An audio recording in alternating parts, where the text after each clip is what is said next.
Chapter 137. In the previous chapter, I wrote the words, rare genius. Well, I have talked too much with Zhang Xiaohua recently. My poor math skills have been influenced by this famous math addict to be worse. Another thing to tell you, I have used the word ink scroll many times before. I know what it means, but I think this Tang is not the Tang dynasty, and this ink scroll is not the Tang dynasty. But there are too many places in today's chapter, so I feel something is wrong and easy to be criticized. So I changed all the ink scroll that should be changed into writing sections. Of course, this is in my manuscript, and I didn't change it in the VIP section. I am lazy. I have a rest tomorrow. The rumored Beauty Tao addict was actually the top figure in the judicial department of the West Hill Divine Palace? Hearing this, the noisy study room suddenly became silent. All the students looked at each other and saw the shock in each other's eyes. What kind of charming woman was she? How could she suppress Prince Long Qing? Don't doubt it. Do you really think that women are born inferior to men? Situ Ilan looked at the expressions of her classmates and knew that some of them did not believe it. She could not help but frown and said, "That Beauty Tao addict is very mysterious and rarely shows herself in public. It is natural that people do not know her ability. But I have heard that Prince Long Qing does not show any dissatisfaction whenever he mentions his superior. That Beauty Tao addict should be very young, right?" An academy student sighed and said, "The West Hill Divine Kingdom is really a place shown by the glory of Haotian. It actually has so many young geniuses. Not to mention that Tao addict, after Prince Long Qing enters the academy, where can we find someone who can compete with him?" Jean Wucai listened to this and slightly frowned. She wanted to say something, but finally did not speak. A female companion next to her looked at her expression and said for her with a smile, "Our academy has such a person like Mr. Xie. Can't we take him out to compete with Prince Long Qing?" Mr. Xie just entered the no-doubt state at the beginning of last autumn, while Prince Long Qing is only one step away from the knowing destiny state. No matter how I think about it, he should be a powerhouse in the upper see-through state. There are at least 5 levels between them. How can they compete? That student did not give face to his female classmate. He sneered and said, "And even if Mr. Xie can beat Prince Long Qing in poetry and mathematics, don't forget that he is from the South Jin Kingdom. What does he have to do with the Tang Empire? Who said the Tang Empire does not have talents?" Situ Ilan frowned and said, "Wang Jinglu is said to be invincible below the knowing destiny state. He is at most a few years older than Prince Long Qing. As long as Prince Long Qing hasn't entered the knowing destiny state, he won't be able to defeat Wang Jinglu." That student frowned and said, "Wang Jinglu is indeed qualified to be compared with Prince Long Qing. But he has not appeared for a long time. I don't know where he has gone." Chu Zhongtian glanced at Situilan. Seeing that she did not object, he smiled and said to his classmates, "I heard that Wang Jinglu was sent by His Majesty to work for the Defender General of the state. Even if Prince Long Qing came to Chang'an, he could not violate the military discipline and come back to do anything. So we'd better forget about this person." Ning Ke had been quietly listening to the discussion of the students behind the study room. He found that no one mentioned Prince Long Qing again. Instead, they talked about the talent problem of the Tang Empire. So he did not continue to listen. He simply packed up his things and was ready to leave the study room for the old library. Even if we don't mention Wang Jinglu, there will still be other talents in the Tang Empire. Probably because Xie Qingyun was directly considered not to be comparable with Prince Long Qing, Jean Wucai's mood was a little strange. She stood up and looked at her classmates with a smile and said softly, "Not only those who cultivate Taoism can be called talents. As long as they are proficient in military, arithmetic, essays, poetry and calligraphy, they are all talents. I heard from my grandfather that the palace has recently made a big noise because of a calligraphy section. His Majesty loves that calligraphy very much. Grandfather also said that the calligrapher is a great talent in calligraphy. Can't such a person be regarded as a talent of the Tang Empire? I've also heard about this. Chen Zixian, the young master of the bookstore, glanced at Jin Wucai and mumbled, "Several groups of people from the palace have come to ask my father, but they really don't know who wrote that calligraphy. But I heard from the eunuchs in the palace that Libationer and several great calligraphers all confirmed that the mysterious calligrapher must have been immersed in calligraphy for many years, so that he could have that kind of writing strength structure. This can't be regarded as a talent of the young generation, right?" Jin Wucai just wanted to bypass the previous topic, so she naturally wouldn't answer this. She smiled gently and lightly changed the topic, asking, "Grandfather copied that section in the Imperial Study a month ago. How about your family?" "My family runs a bookstore. How can it compare with Miss Wucai's family?" Chen Zixian replied with a smile. "It's just that the palace urged me, so my family helped to contact 2 great calligraphers to enter the palace to copy 2 scrolls." The topics of chatting among the students in the academy had always been irregular. Today, Professor Chao Jifeng gave everyone a holiday, so they had a lot of time to chat, so the topic naturally changed very quickly. Previously, they were still talking about Prince Long Qing and the Tao Attic beauty, but now, everyone's attention was completely attracted by the legendary calligraphy section. After a few discussions, the students were surprised to find that everyone actually knew about this matter. That calligraphy section had already become the focus of discussion of the upper class in Chang'an City in recent months. A calligraphy section that no one knew who wrote and why it appeared in the imperial study made His Majesty love it so much that he directly ordered the ministers and calligraphers to copy it in person. If one didn't know the ins and outs of this matter, and didn't know what was written on the calligraphy section, then there was no way for one to participate in the tea-drinking and chit-chatting of the departments and yamen. His Majesty rewarded Grandfather with a copy of the imperial calligraphy, but it's a pity that Grandfather didn't let me see it, Jin Wucai said softly. In fact, the whole Chang'an City knew that the Tang Emperor loved calligraphy, but his writing strength was not good. The students tried hard to hold back their laughter, thinking that Libationer naturally couldn't bear to see His Majesty's imperial calligraphy being seen by others. Miss Gao, who had never talked much at this time, hearing Jin Wucai's gentle and soft words, somehow felt a little unhappy. She said with a little bit of pride, "My family was also given a copy, but it's a pity that it's not the imperial calligraphy, but it uses the double hook method, which is said to be very similar to the original." The double hook method was a method of copying. It hooked out with a thin line along the 2 sides of the original, and then filled the outline with ink. The finished product produced by this method of copying was very close to the original, so it was quite precious and was often used to copy famous work. Listening to Miss Gao's words, the students were once again surprised. They praised that the unknown calligraphy section was indeed deeply favored by His Majesty. They also secretly discussed that there was someone in the palace whose family was indeed deeply favored by His Majesty. They were actually able to receive the double-hook copybook. What the Emperor liked must be even more, not to mention what the Tang Emperor liked. Therefore, in recent years, the whole Tang Empire loved calligraphy very much, and calligraphers were highly respected. Now that the noble houses in Chang'an City all knew that His Majesty liked that section, it was inevitable that they would compare with each other. Those who were given a copy by His Majesty would be complacent, while those who were not given a copy by His Majesty would be a little anxious.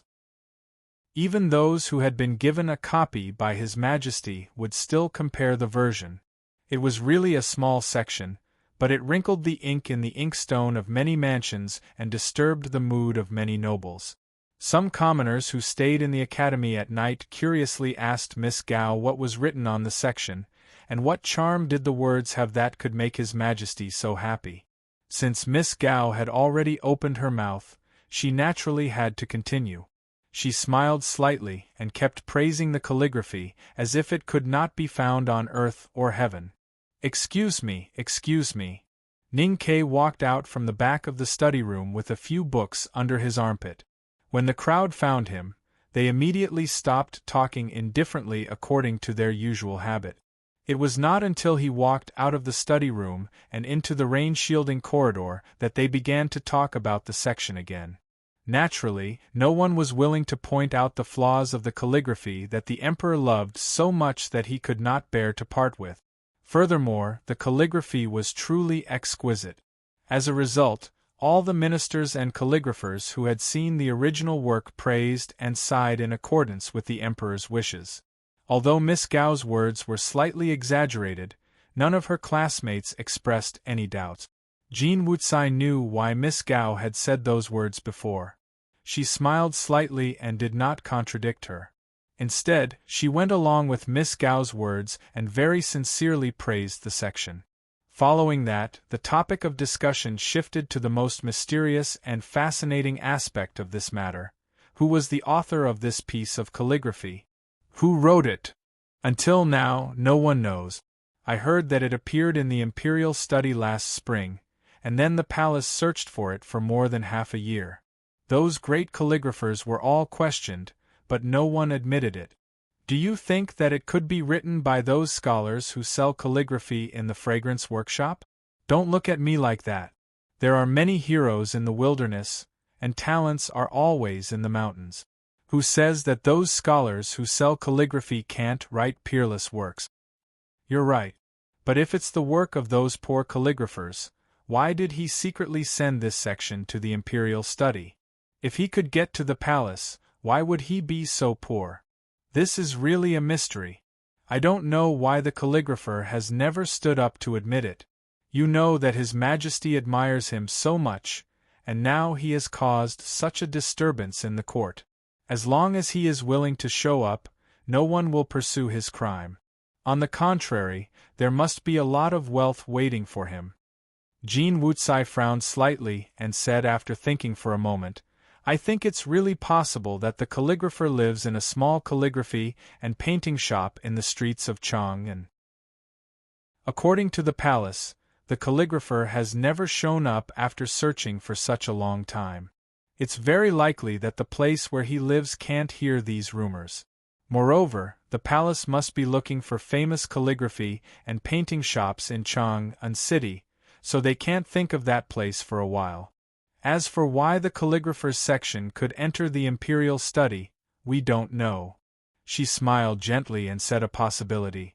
Maybe a minister in the court cherished that poor calligrapher, so he secretly brought it to the palace and deliberately left it in the Imperial Study, just to let His Majesty find it? But if it's really so, that minister should have made it clear by now, right? The students felt that what she said was reasonable, so they replied with a smile. If it's really a small shop in a shabby alley, we can also look for it after school. If we can really find that calligrapher, maybe the palace will reward us. Chen Zixian timidly interrupted. I heard that Ning Ke opened a small calligraphy and painting shop in the eastern city. The students were stunned when they heard this, and then they all laughed out, thinking that this idea was really absurd and ridiculous. A student from Yangguan who was familiar with Zhong Dajuan looked at the disappearing figure of Ning Ke at the end of the rain-shielding corridor and laughed. If the section in the Imperial Study was written by this guy, then I'm willing to kiss his stinky feet. Laughter sounded in the study room again. To be continued. If you like this work, please come to Qidian. Come to vote for me. Your support is my greatest motivation. Chapter 138. Listening to her classmates making fun of Ning Ke, Situ Ilan stood up unhappily and pulled Jean Wucai out of the study room. She looked at her seriously and wanted to remind her, but thinking that her companion was gentle and had nothing to do with this matter, she sighed and asked, Are you going to watch the fun this afternoon? Jean Wucai smiled and replied, You mean Prince Long Qing will enter Chang'an City? Yes, I have no interest in this kind of man, but I am a little curious after all.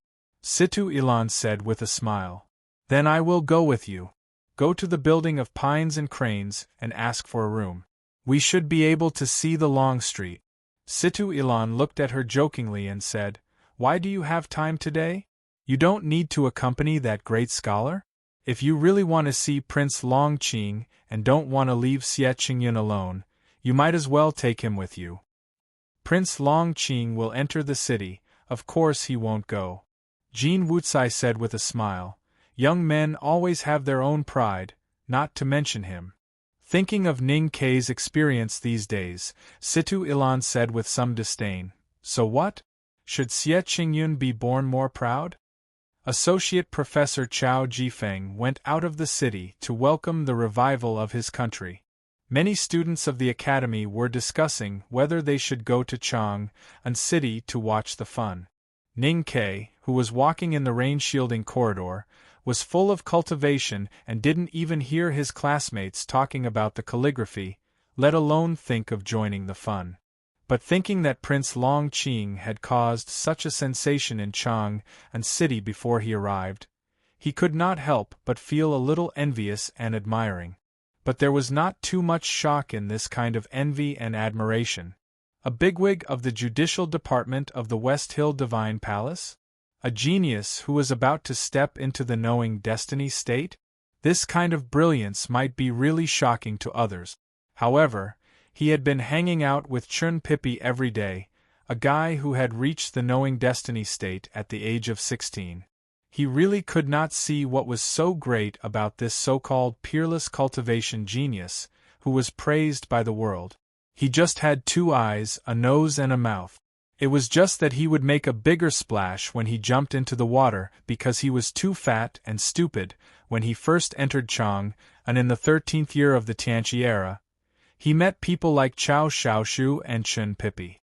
The world before Ning Kei's eyes suddenly widened. His vision was different, so his bearing was naturally different. It was difficult for people like Prince Longqing, who was famous all over the world and shocked the students of the academy, to arouse too much emotion in him. Entering the old library, he saluted the female professor respectfully and read the book of Howren's sword quietly, letting the spring sun gradually tilt and sink outside the west window. When the female professor left at night, the bookshelf gently slid again. Prince Longqing came to Chang'an today. Ning Kei reminded Chun Pippi. Chun Pippi looked confused. He scratched his head and asked, Who is Prince Longqing? Ning Kei was surprised and asked, You don't know Prince Longqing? Why do I have to know a prince? Chun Pippi sat down with difficulty and took the small flagon that Ning Kei handed to him. He took a sip and said, Is this person very famous? Quite. Ning Kei stared at his eyes and said, He is the Prince of Yen Kingdom and the number 2 figure in the judicial department of West Hill Divine Palace. He is also regarded as a cultivation genius like you, so there is no reason that you don't know him. Judicial department? Chun Pippi shrugged and the fat under his cheeks trembled. He replied indifferently, So what? There are too many idiots who call themselves geniuses in West Hill. Do I have to know every Tom, Dick, or Harry? Ning Kei looked at him in confusion and surprise and asked, Didn't you say that you are the successor of West Hill Divine Palace? Even if you have left West Hill for many years, how can you not even know such a person? That is all your blind guess. When did I admit that I am the successor of West Hill Divine Palace? Chun Pippi put down the flagon and said angrily, If you insist on thinking so, then there is only something wrong with your IQ. You are not the successor of West Hill Divine Palace? Ning Kei quickly calmed down and looked at him with a smile. He said, What a pity, what a pity. I was going to ride on your coattails.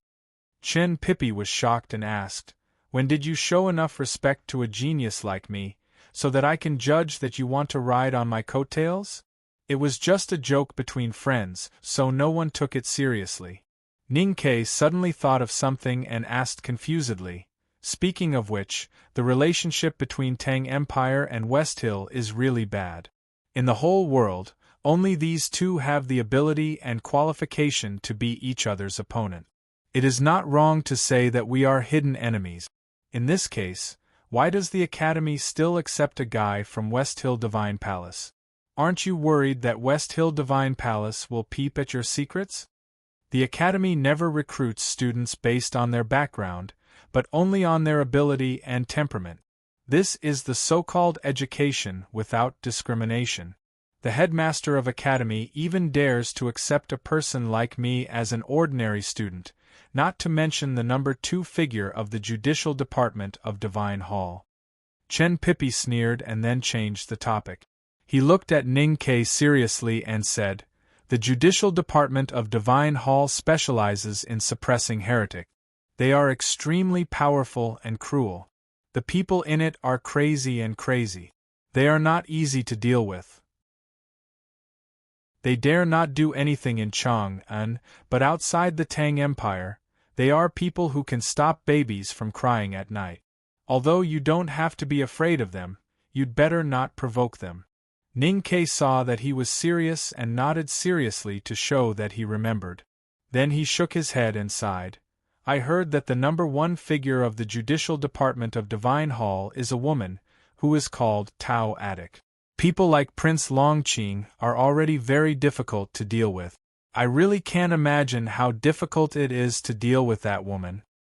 "Not difficult, but very difficult." Hearing the 2 words, Tao Addict, Chen Pippi suddenly became excited. He waved his right hand and said, "Yi Hongyu is a pure lunatic. She is not a Tao addict. In my eyes, Prince Longqing and the Divine Priest are just some cats and dogs. Even if you offend them, I can still protect you. But if you meet that woman, you must stay away from her, because even I can't wait to hide as far as possible when I meet her." Ning Ke was stunned by his exaggerated reaction. He recalled that Chen Pippi had shown a strange hatred for women in the message he left. He could not help but think that this had something to do with the number 1 figure of the Judicial Department of Divine Hall. He immediately thought of the previous discussion in the study room. All the students said that the beautiful Tao addict was extremely mysterious and no one knew her name. However, at this time, Chen Pippi casually said the beautiful Tao addict's name, and he seemed to be very familiar with it. "You said that you are not the heir of the West Hill Divine Palace." Ning Ke looked at him and said with a faint smile, "Unfortunately, you have exposed yourself. If you still insist on saying that, I will think that there is something wrong with your IQ." Chen Pippi was stunned and then said with a disdainful smile, "Do you want to make a bet? Time is the only criterion to test the truth." Ning Ke said this for the 2nd time since he came to Chang'an. Then he added seriously, "Making a boring bet around the truth is like a cultivator using his unique ability to mix in the gambling house to earn money from ordinary people. They are both very stupid things." Chen Pippi was a little confused by these words. He scratched his head and did not say anything for a long time. Ning Ke suddenly frowned and asked, "Today the study room was very lively about Prince Longqing. I don't understand. Is the knowing destiny state really that great?" "It is certainly very great for a person to enter the knowing destiny state. There are many people who can cultivate, but how many people can enter the knowing destiny state? You can't find many powerhouses in the knowing destiny state in the whole world." Chen Pippi slightly raised his chin and looked very proud, as if he was saying to Ning Ke, "Look at me, look at me, look at me, I am such a great knowing destiny state master." Ning Ke glanced at him and said with emotion, "So, I am probably misled by you, a rare knowing destiny state master who has no style of a master." Chen Pippi was furious. He gritted his teeth and scolded, "What do you mean? You mean I don't have the style of a master?" Ning Ke laughed and said, "Not only do you not have the style of a master, but the most important thing is your temperament. Do you understand temperament? It has nothing to do with your fat figure or your boring talk. It is purely a feeling." Chen Pippi said angrily, "State is state. What does it have to do with temperament and temperament? If I can enter the knowing destiny state, then I am in the knowing destiny state. then I can completely ignore the existence of the upper grade of see-through state. There is no proof. Ning Ke said awkwardly. You said you are a powerhouse in the knowing destiny state. What proof do you have? Looking at the evil smile on Chen Pippi's face, Ning Ke was shocked and quickly said, Don't think about beating me to prove that you are strong. You often say that I am a cultivation idiot. Then what can winning against a cultivation idiot prove? How can you prove it? Chen Pippi innocently spread his hands and asked, You find a master in the upper grade of see-through state and I will bully him. That's a good suggestion. Ning Ke said with a smile, Do you know Chao Jifeng, the associate professor of the Department of Etiquette? I heard that he is a psyche master in the see-through state. How about this opponent? Beating the instructor? Chen Pippi stared at him and said, Do you want me to be beaten by second brother and hung on the wall? Ning Ke pretended to think seriously for a moment and said, It is indeed inappropriate to beat the instructor. How about this? Prince Long Qing comes to Chang'an. Although he is a bigwig in the judicial department of the West Hill Divine Palace, he is just a nobody in your eyes. Coincidentally, he is only one step away from the destiny state, so he is suitable to be used as proof. This proof seems to be really good, Chen Pippi frowned, and was thinking about how to sneak out of the back mountain without second brother's knowledge, and fight with the prince in Chang'an. Suddenly, he understood and stared at Ning Ke with his soybean-sized eyes. He said with hatred, Isn't this a bit wrong? Did you get agitated in the study room and deliberately pick a fight? I have never been a person to pick a fight. Ning Ke's evil intention was directly exposed by him, but there was no shame on his face. He said confidently, You always say that you are a peerless cultivation genius. Now there is another cultivation genius in Chang'an City, and no one knows you at all. On the contrary, everyone admits that Prince Long Qing is the real genius. Then how can you be considered peerless? If I were you, how could I swallow it? I don't want you to embarrass him in front of everyone, but at least you should tell the god's favored son that the real genius can only be qualified to call himself at your state. Come on. Chen Pippi glared at him and said, Only now do I believe that the stories you told me before were true. If you hadn't grown up in such a dangerous and filthy environment, how could you have been raised into such a person? You're so young, but your heart is so sinister. Hearing this, Ning Ke laughed and stopped picking a fight. He was really curious about Chen Pippi's state and means. He lowered his voice and suggested, How about you show it? Chen Pippi looked at him, as if he was looking at a ghost and said incredulously, Show the ability of the knowing destiny state? Ning Ke, we are cultivators who are respected by the world, not monkeys who perform in the streets and alleys. Of course you're not a monkey, and I'm not a performer who whips monkeys. There's no audience in this old library. How can it be reduced to a performer? Show me your realm and take it as pointing the way for me. The more Chen Pippi refused to show his state, the more curious Ning Ke was, so he kept persuading him. When he mentioned the words, guiding the way, it was precisely Chen Pippi's weakness. To this friend of similar age, Chen Pippi clearly had a much higher realm than the other party, but he had never obtained the corresponding sense of pride. The other party had never shown any expression of shock or admiration. It was only at this moment that he finally seemed to admit defeat. Not in the old library. After thinking for a moment, Chen Pippi explained very seriously, The books upstairs are all transcribed by the Academy's previous masters. Every word is a divine talisman. If I show my knowing destiny state skills in the library, once I cause the divine talisman to backfire, not to mention me, even second brother can't withstand it. Among the 5 states of cultivation, the knowing destiny state was the most mysterious and highest state. Ning Ke knew this from Liu Qingchen on the journey back from the frontier fortress. He was just a beginner in cultivation, and there was a huge gap between him and the knowing destiny state. Just like ants would never envy eagles flying high, he had no interest in the knowing destiny state. Therefore, although he knew there was a young genius in the knowing destiny state beside him, he had never thought of experiencing the magic and mystery of the knowing destiny state. Until today, when he heard that Prince Longqing had come to Chang'an City and that his classmates, who usually ignored him, were excitedly talking about the god's favored one, he, who was still a teenager, began to face those distant realms for the first time. Because of envy, jealousy, and of course, a little bit of resentment.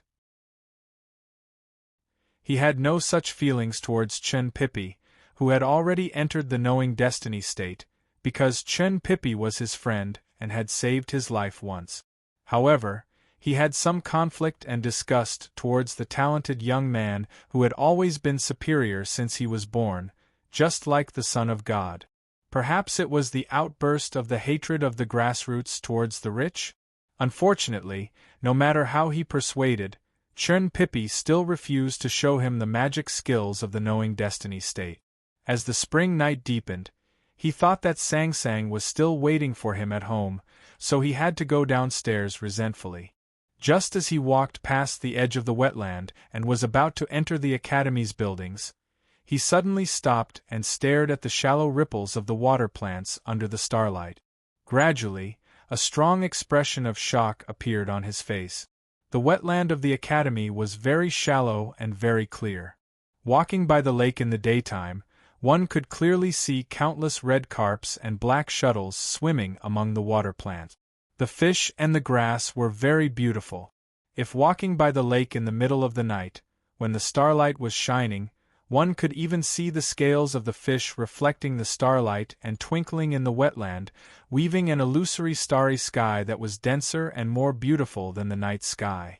Ning Ke went to the old library every day and often left only when the sun was swallowed up by the mountain behind the academy. Therefore, he was very familiar with the wetland and the beautiful pictures of the fish in the pond during the day and night. However, tonight, he suddenly found that the familiar wetland was a little different from usual. The starlight reflected by the weeds in the wetland seemed to be a little dimmer than usual. Ning Ke fixed his eyes on it and saw that the koi carps and black shuttles, which were supposed to be swimming happily among the weeds, were suspended in the water for some reason. They were completely motionless and had turned into fish carved from jade of various colors. Since the fish were motionless, the starlight naturally did not shine any more. Therefore, the wetland was much more peaceful and dim than usual. What kind of power could make the fish stay motionless among the water plants like stars hanging in the night sky? This kind of stillness was not death or simple solidification. Through the water waves and grass, one could still feel the aura of life, as if these fish had just left a virtual projection in the water, while their bodies had swum to another world that was connected to the real world during this period of time. Was this almost miraculous scene a sign of the state of knowing destiny? After a long time, Ning Ke slowly came to his senses. He turned his stiff neck with difficulty and looked at the old library behind him, watching the familiar figure disappearing by the window. With a light snap, a black fish with only a bright red tail happily swam out of the water plants, jumped out of the water, took a bite of the starlight, and then fell back into the pond, completely unaware of what had happened before. When returning to Lin 47th Street, Ning Ke still remained silent. The magical scene he had seen in the academy had gone beyond his imagination. Therefore, his mood was extremely complicated at this time.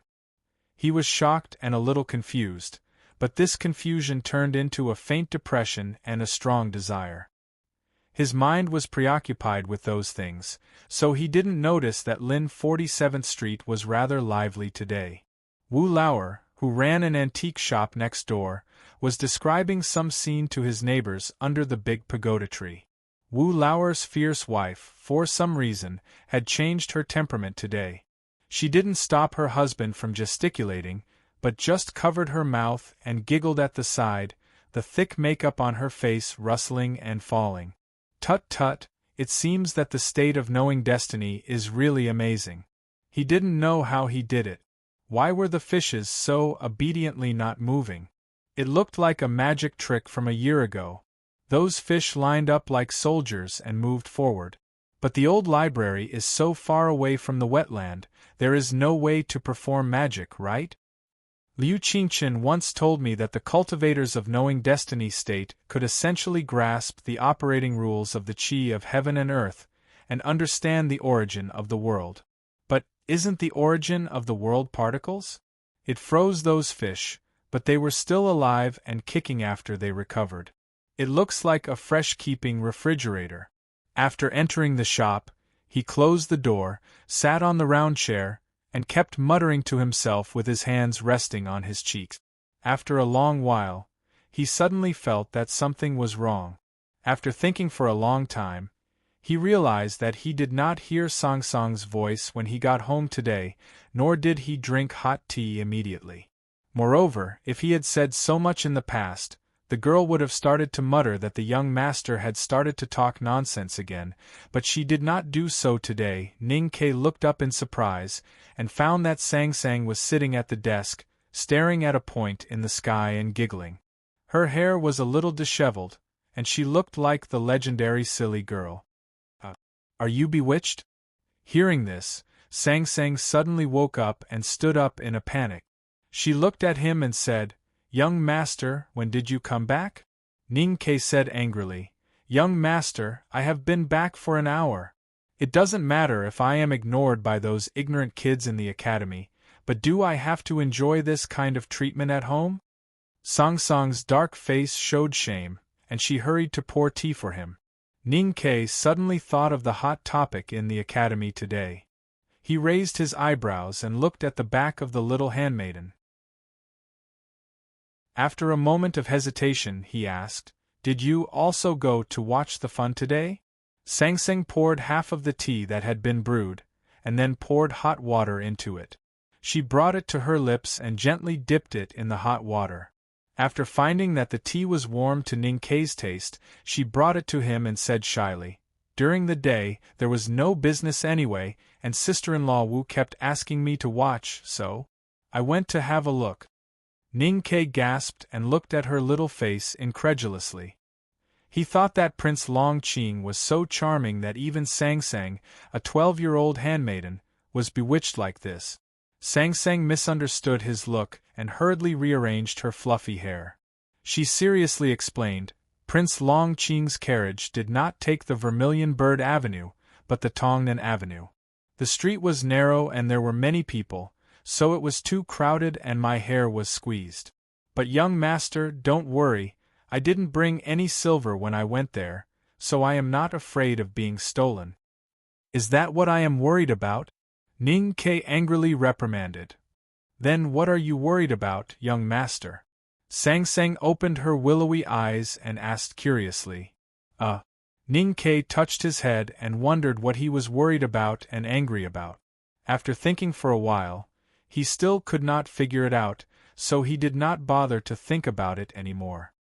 He looked up and down at the little girl and teased, "I didn't expect that there would be a day when my Sang Sang would be smitten. But let me tell you some bad news, that prince has a fiancée." Sang Sang stared at him and said, "Young master, didn't you say that I can't get married until I'm 16? I'm only 13 and a half now, how could I think about getting married? If you ask me, you won't even mature at 16. Ning Ke raised his hand and poked her smooth little forehead. He said, "Look at your idiotic look just now. You're only 13 and a half years old and you're already thinking about love. Don't you feel ashamed?" "I just followed Aunt Wu to watch the fun." Sang Sang slightly lowered her head and explained in a low voice with some lack of confidence. "Prince Long Qing is really good-looking. I can't think of a suitable chapter name, so it is untitled, to be continued. If you like this work, please come to Chidian.com to vote for it. Your support is my biggest motivation." Chapter 139. Ning Ke remembered that little Sang Sang had also stared at the Xie family head in a daze when the results of the Academy's entrance exam were released last year. Only then did he realize that this girl was just like him, a mortal who valued appearance above all else. But why had she never stared at him in a daze? That was naturally because his appearance was too ordinary. Thinking of this, he looked at her and said gloomily, "Men who are too good-looking are usually not smart, such as that Prince Long Qing." Sangsing rested her little black face on her slender arms and said absent-mindedly, "Young master, I just want to see how his face is made and why it is so good-looking. I don't know which cosmetics brand he uses, Chenjinji Cosmetics Store or Yuziyuan Cosmetics Store. Alas, it would be great if I could have a chance to see him up close, and it would be even better if I could touch his eyebrows." Ning Ke looked at her absent-minded look and suddenly realized that his little handmaiden seemed to have no hobbies or pleasures over these years, except for running the household chores. He felt a burst of pity in his heart. After a moment of silence, he said with a smile, "Prince Long Qing will enter the second floor of the academy. If you want to see him up close, I can take you there, and you can cheer for me on the way." "Great, great." Sang clapped her little hands and sat up straight. Then she looked at Ning Ke's face and very seriously corrected him, "But I will definitely go there to cheer for you that day, young master, and just to see him on the way." "That's more like it, good girl." Ning Ke smiled and rubbed her head. Then he walked to the back of the house with his hands clasped behind his back, thinking that no matter for his own life or for the little handmaiden's dream, he had to climb to the second floor. Another spring came. Willow catkins flew all over the sky, drifting over the market wells, the quiet and secluded residences in Southern City, the lively Vermilion Bird Avenue, and the high Vermilion Palace walls. They naughtily twitched on the tips of the beast noses on the eaves, and then gently fell to the ground, sticking the wet ground of the laundry office into a thin piece of felt. I was really wrong. If I had been a little more courageous when His Majesty asked me last year and agreed directly, I wouldn't be so hesitant now. I'm looking at a mountain of treasures, but I don't dare to reach out to touch it." The rich Hebei accent reverberated in the sky full of willow catkins. The slightly plump deputy commander of the Tang Imperial Guards, Su Chongshan, stood under the railing of the side hall with his hands tucked in his sleeves. He looked at the officials who walked out of the imperial study with joy and pride on their faces. He looked at the copies in their hands as if they were treasures. The disdain and contempt in his eyes gradually turned into bitterness and regret, as if he missed his first love in his hometown. "Tell me, why does an uncouth fellow have to learn from those ministers and play tricks? Now, he had screwed up, hadn't he? He heard his instep so much. Now the more His Majesty likes it, the more trouble it will cause, and the more I dare not to admit that I lied to His Majesty at that time. This is really a big mistake." The little eunuch Lu Ji raised his head and glanced at the commander's expression. He lowered his voice and suggested, "Sir, we have been watching for several months. No matter how well Ning Ke hid it, the imperial court will dig it out one day.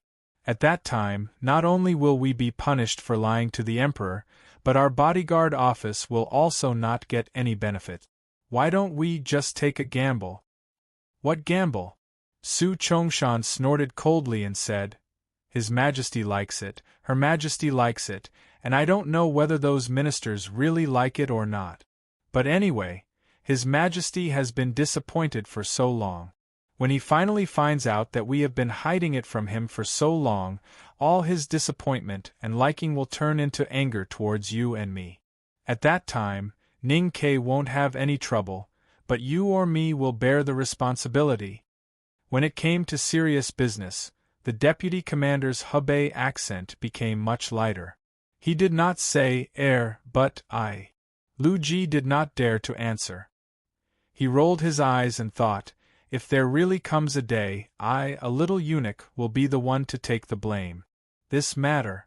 I have to find a way to break out of this situation. Lu Ji, who do you think His Majesty trusts the most in the palace besides Her Majesty? Su Chongshan suddenly said. Lu Ji was shocked and understood that the deputy commander had seen through his thoughts. He bowed with a sad face and thought for a long time before he tentatively said, "The Master of Nation? I don't care what you do about this matter, but you have to do it properly. Through the Master of Nation, let His Majesty know who wrote that calligraphy is, but you have to get the bodyguard office out of this matter." Su Chongshan said lightly and then walked towards the palace gate. Lu Ji had taken over such a hot potato. How could he just watch his lord leave without getting involved? With an anxious face, he followed up and said in a low voice, "Lord Commander, it's easy to talk about it, but how are we going to pick it? If I knew how to get rid of it, why would I let you think about it?" Su Chongshan looked back and glared at him. He said angrily, "I'm busy with official business every day. How can I have time to do these little things? It's not some magic weapon or talisman. It's just a piece of lousy calligraphy. How could it make such a big noise? That Prince Longqing is also a trouble. He even needs me to send troops to Peach Alley to suppress him. He's just a lousy and beautiful young man. Why are all the girls in Chang'an crazy?" The commander flicked his sleeves and left. He faintly heard his complaining voice among the catkins, "The world is so messy." The peach blossoms in Peach Alley in Chang'an had not yet bloomed. The peach blossoms outside the Jingyuan Cemetery in the suburbs of the city had just borne numerous pink bud.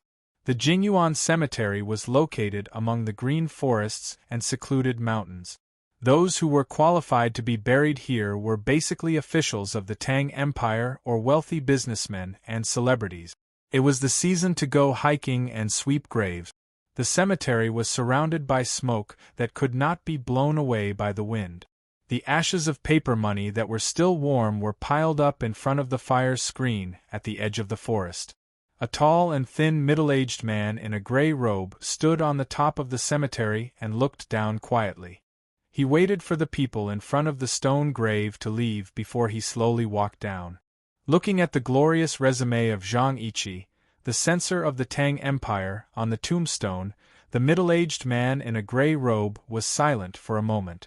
Then he walked to the side of the grave and slowly stroked the freshly pulled grass with his right hand. The surface of his palm was very close to the fresh grass and stubble, but did not completely touch. The tall and thin middle-aged man in a gray robe was Lin Ling, a master in the northeast border military of the Tang Empire. He was a Psyche master in the see-through state. He arrived in Chang, and at the beginning of last winter, and began to secretly investigate the death of Zhang Yiqi and others.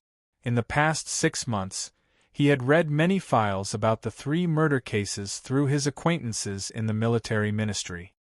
He had gone to the blacksmith workshop in the east of the city and the small building by the lake in the south of the city several times.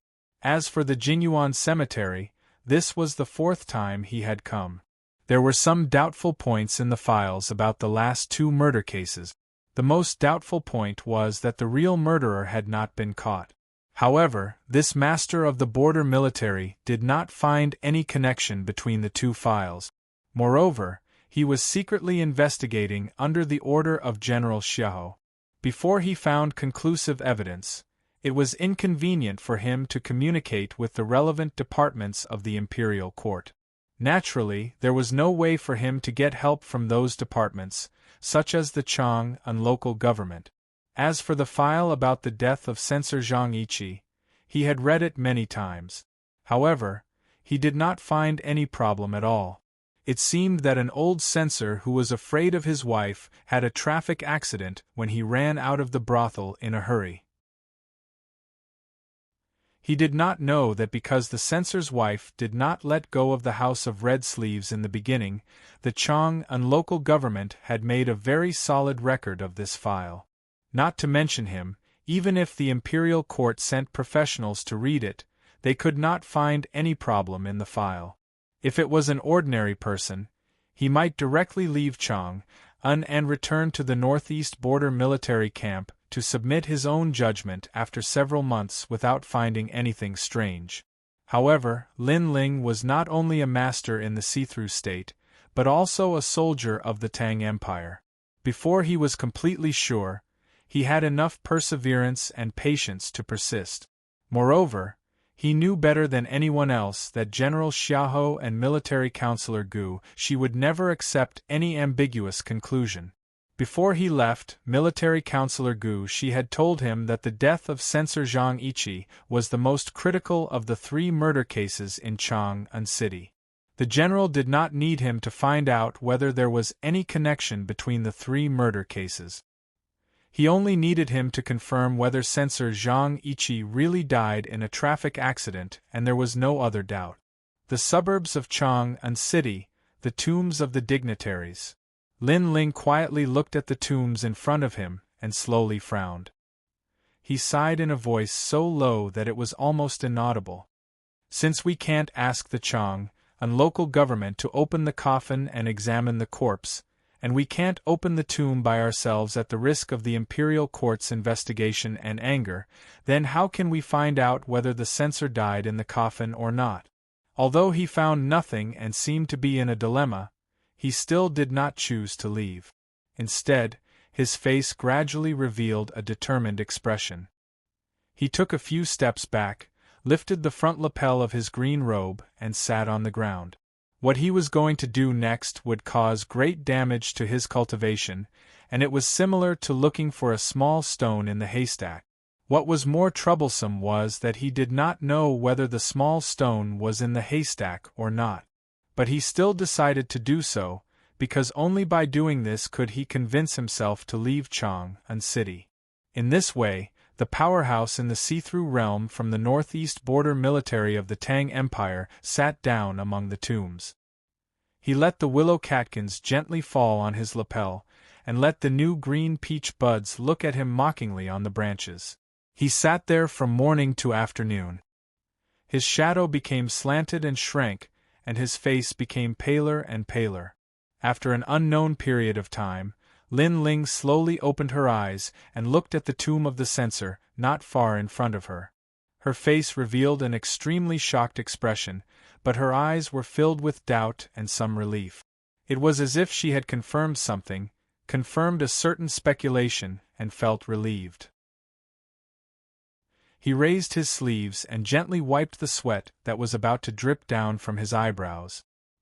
He struggled to stand up, held his tired waist, took a deep breath of the air mixed with the smell of smoke over the tombs, and slowly walked towards Chang'an City. The next day, the tranquility of the tomb of the censor Zhang Yiqi was disturbed again.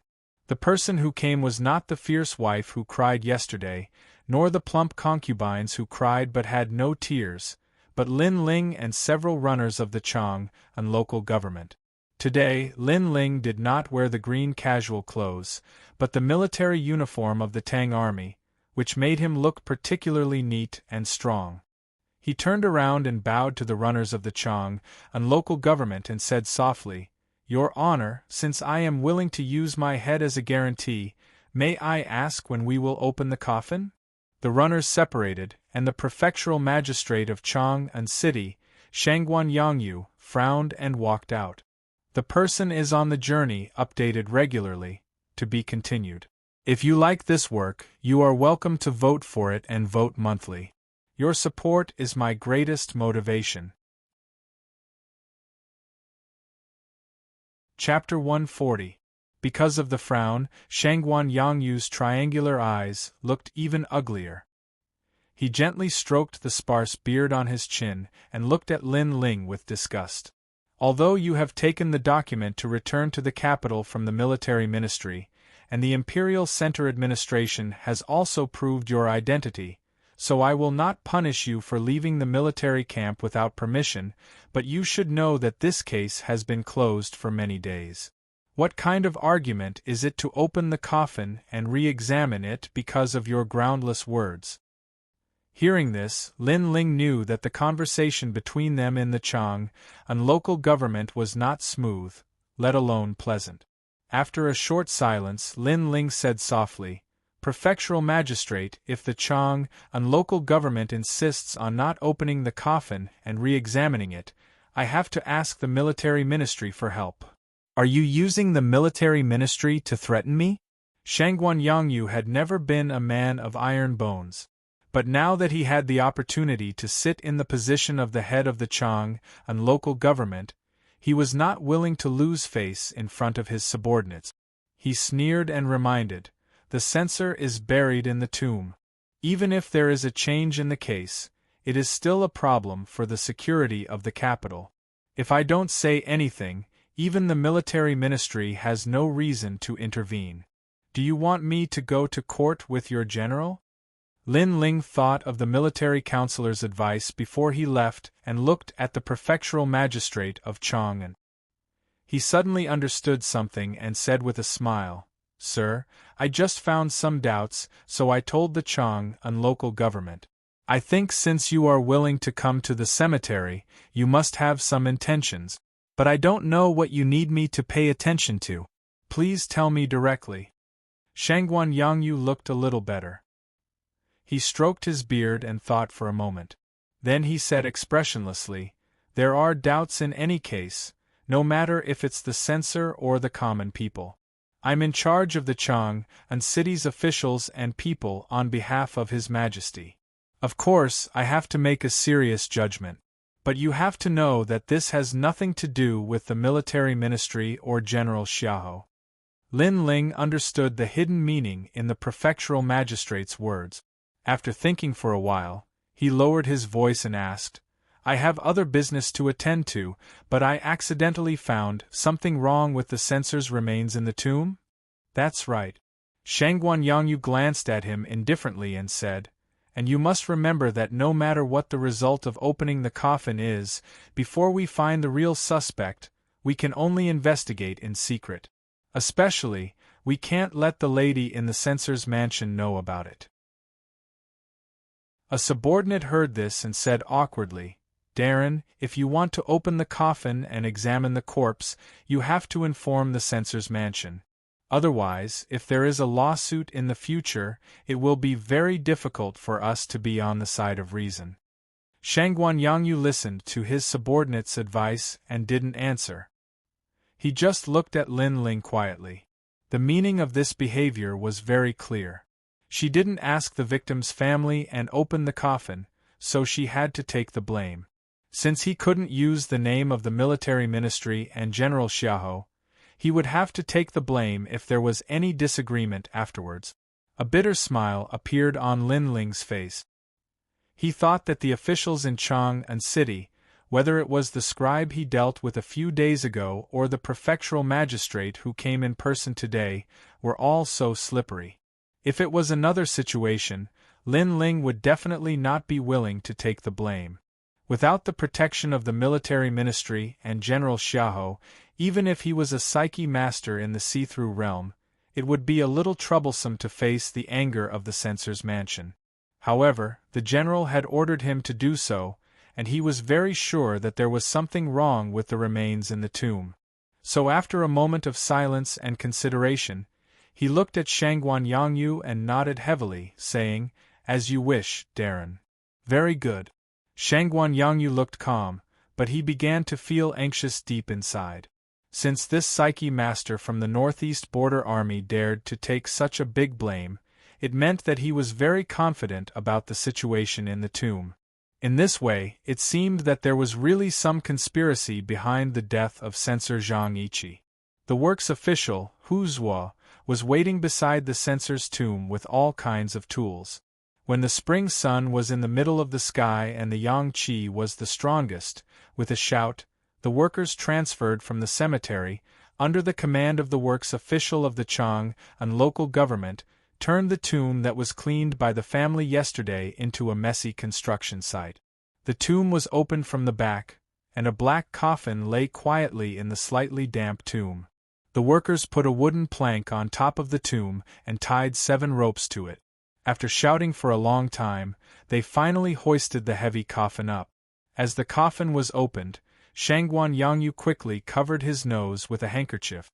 After a while, he found that he didn't smell any stench. He frowned and looked inside through the crowd. He saw that the coroner was half bent over and attentively examining the body. He could vaguely see some bones or funerary object. After a while, The coroner walked out of the crowd and bowed respectfully to Shangguan Yangyu. He took off the oiled mask covering his mouth and nose, and his voice was accompanied by the strong smell of peppermint oil. "Your Honor, I didn't find anything suspicious." Shangguan Yangyu heard this, and looked at Lin Ling, who was silent beside him. There was no anger or disappointment in his eyes after being flirted with. There was only questioning, because he knew that things were definitely not so simple. Lin Ling looked at the coroner and asked, "Did you check the censor's head?" Of course, the coroner didn't know his identity, so he answered very impolitely. After a long silence, Lin Ling looked at Shangguan Yangyu and said, "There was a hard object in the censor's skull. Now I'm not sure if it was an iron nail or some other weapon." Shangguan Yangyu looked at him and sneered. He thought that his subordinates would never be greedy for this first credit. As long as it was delayed for a while, Lin Ling couldn't hold it anymore. He said indifferently with a slight mockery, "I heard that a psyche master using psyche power to check the remains of the dead is an extremely inauspicious and taboo thing. I can understand that you have been silent before." Lin Ling's face was slightly pale. He laughed bitterly and said, "In order to maintain the dignity of the law of the Tang Empire and redress the grievances of the officials of the Empire, some rules can only be ignored at this critical moment." "Well said." Shangguan Yangyu raised his chin slightly and said indifferently, "So if there is anything else, you'd better tell us in advance. Don't let my people waste time and energy." Lin Ling calmly agreed and no longer tried to cover up. He directly led Shangguan Yangyu and the coroner to the side of the black coffin. He raised his arm and pointed at the head of the corpse covered by the cloth. He said, "It should be shrunk into the scalp, so it can't be seen with the naked eye. You can find the problem if you remove all the fur and scalp." The government coroner opened the coffin and examined the corpse. He also paid attention to the dead and rarely disemboweled, not to mention that the one lying in the coffin was the censor of the Tang Empire. Hearing that he was going to peel off his scalp, the coroner couldn't help but look at the prefectural magistrate awkwardly. He rubbed his hands and asked, "Your Excellency?" "Do it." Shangguan Yangyu said indifferently, "If you can't find any problem, someone will naturally take the initiative to apologize to the imperial court. The anger of the censor's mansion will never fall on a nobody like you." Lin Ling silently stood beside the coffin and shook his head with a bitter smile. He thought that this person didn't forget to emphasize it at this time. He didn't look like the prefectural magistrate of Chang and City, but more like a vulgar village official. At this time, the officials and runners of Chang and local government all surrounded the coffin and drove away the curious cemetery workers. They looked at Qianzuo's action and couldn't help but wonder what was under the scalp. The censor's corpse in the coffin had long been rotten. The cloth that tied his hair was lost, and the scattered and withered hair stuck to his scalp. Qianzuo carefully removed the hair and the mud-like scalp below. Then he splashed water on the yellowish-white skull and wiped it several times with a piece of cloth. A very small wound appeared on the top of the skull. It was unknown whether it was dirty blood or congealed rotten flesh. As the cloth was wiped and the water was washed, it became clearer and clearer until the thing in the wound could be seen. The officials and runners around the coffin all held their breath. Shangguan Yangyu frowned more and more. As the coroner moved the sharp tongs in his hand, everyone's body became more and more nervous and stiff. Like a rusty knife being pulled out of a bone, a shrill and horrifying sound came from inside the coffin. The coroner's forehead was covered with sweat. One of his hands was pressed against the corpse's skull to prevent it from being torn off, while the other hand slowly exerted force. Finally, he pulled out the hard object hidden in the imperial censor's skull. It was a very long iron nail. It was unknown whether it had been soaked in blood or corpse water for too long. The iron nail was covered with rust, but the front end was still extremely sharp. Looking at the iron nail in Yuan Shizue's hand, the people around the coffin all sucked in a breath of cold air. It was as if they could see the horrifying scene of a cold iron nail being hammered into the head of an imperial censor on a certain day last year. They couldn't help but shake their heads in shock and horror. Some people even subconsciously shrank their neck. Lin Ling stood next to the coroner in silence. Because among all the people present, only he could basically know what he would see at this moment. He looked at the prefectural magistrate of Chang, and who had an extremely ugly expression, and said calmly, "Your Excellency, the suspicious point has been revealed. The following investigation is the matter of Chang, and local government. I will no longer participate in it." Shangguan Yangyu stared at the rusty nail for a long time and suddenly raised his head to look at the person. He said coldly, "Of course, I don't need you to participate in the investigation. But I have to remind you that I will report what should be reported to the Ministry of Penalty and what should be reported to His Majesty. But if I hear some words outside before I find out the real murderer, don't blame me for involving the general." Lin Ling cupped her hands in acknowledgement and then left the cemetery. Ning Ke didn't know that the censor Zhang Yiqi's tomb had been reopened and the Chang, and local government re-examined the body. The iron nail he had driven into Zhang Yiqi's skull had been found. So he didn't know that he had just embarked on the road of revenge for less than a year, and a thick haze had already covered his future. He felt that his future was extremely bright, because the second floor of the academy would be opened in 2 days, and it was also the time when he was determined to fight. On this day, in order to cheer for Xie Qingyun and the other 6 students of the course of magic skills to enter the second floor, the students of the academy went to a banquet in a noble restaurant. Among them was him, who was forcibly dragged there by Situ Ilan. Salem's Arms Storm is open again in the Qidian game channel. There's a heroic spirit system in it after level 32. Something Fishy is one of the heroic spirit guardians. Those who are interested can go and play it. P.S.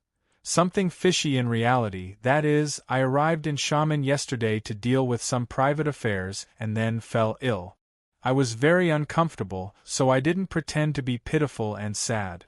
I just struggled to write it because I was worried that it would be too lousy. If it was really lousy, I would go back and revise it. But now I can't change it because I'm already so uncomfortable that I don't even know whether what I wrote is lousy or not. To be continued. If you like this work, please come to Qidian.com to vote for me. Your support is my greatest motivation. Chapter 141. The second floor of the academy would be opened before the headmaster who traveled abroad returned. It was unknown where the news came from, but according to the instructor's replies, it could be basically confirmed that it was true, and the date was the day after tomorrow. Everyone knew that it was difficult to enter the second floor of the academy, as difficult as ascending to heaven. The students knew that they probably wouldn't encounter Haotian's blessing. The students who could enter the second floor should be Xie Qingyun and the other 5 arcane science students. Therefore, after school, some people began to make a ruckus to cheer for the 6 of them. This matter had nothing to do with Ningquebec. As a classmate forgotten by the academy and a nobody marginalized by the students, no one could think that his whole mind was also on the second floor. After the bell was dismissed, he wanted to go to the old library to ask Professor Yu Orchun Pippi. He wanted to know if it was possible for him to enter the second floor with his current state. Unexpectedly, he was dragged out of the academy by Situ Ilan before he left. In Miss Situ's words, no matter how unsociable you were, you still had to participate in such group activities. Even if you were excluded by your classmates, if you often appeared and did not wander in the woods and meadows like a lonely ghost as usual, then there would be a day when the resentment of that day would be resolved peacefully. Ning Ke did not think that he needed to strive to squeeze into the circle of the academy's classmates and exchange this attitude for some kind of gentle environment around him. However, Situ Ilan was usually very kind to him, so it was a little embarrassing. After thinking for a moment, He also left the academy and entered Chang'an City with the students. The gathering place chosen by the students of the academy was in the south of the city, which was a restaurant converted from a noble mansion by the lake. There was a plaque hanging on the restaurant, on which was the name written by the libationer himself, Victory House.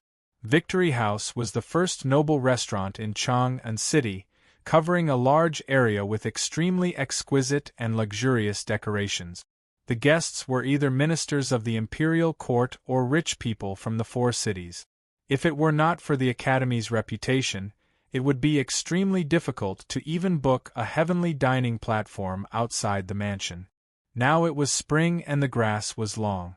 The old pear wood outside the mansion was hung with layers of gauze, which danced in the spring breeze. The scene was extremely beautiful.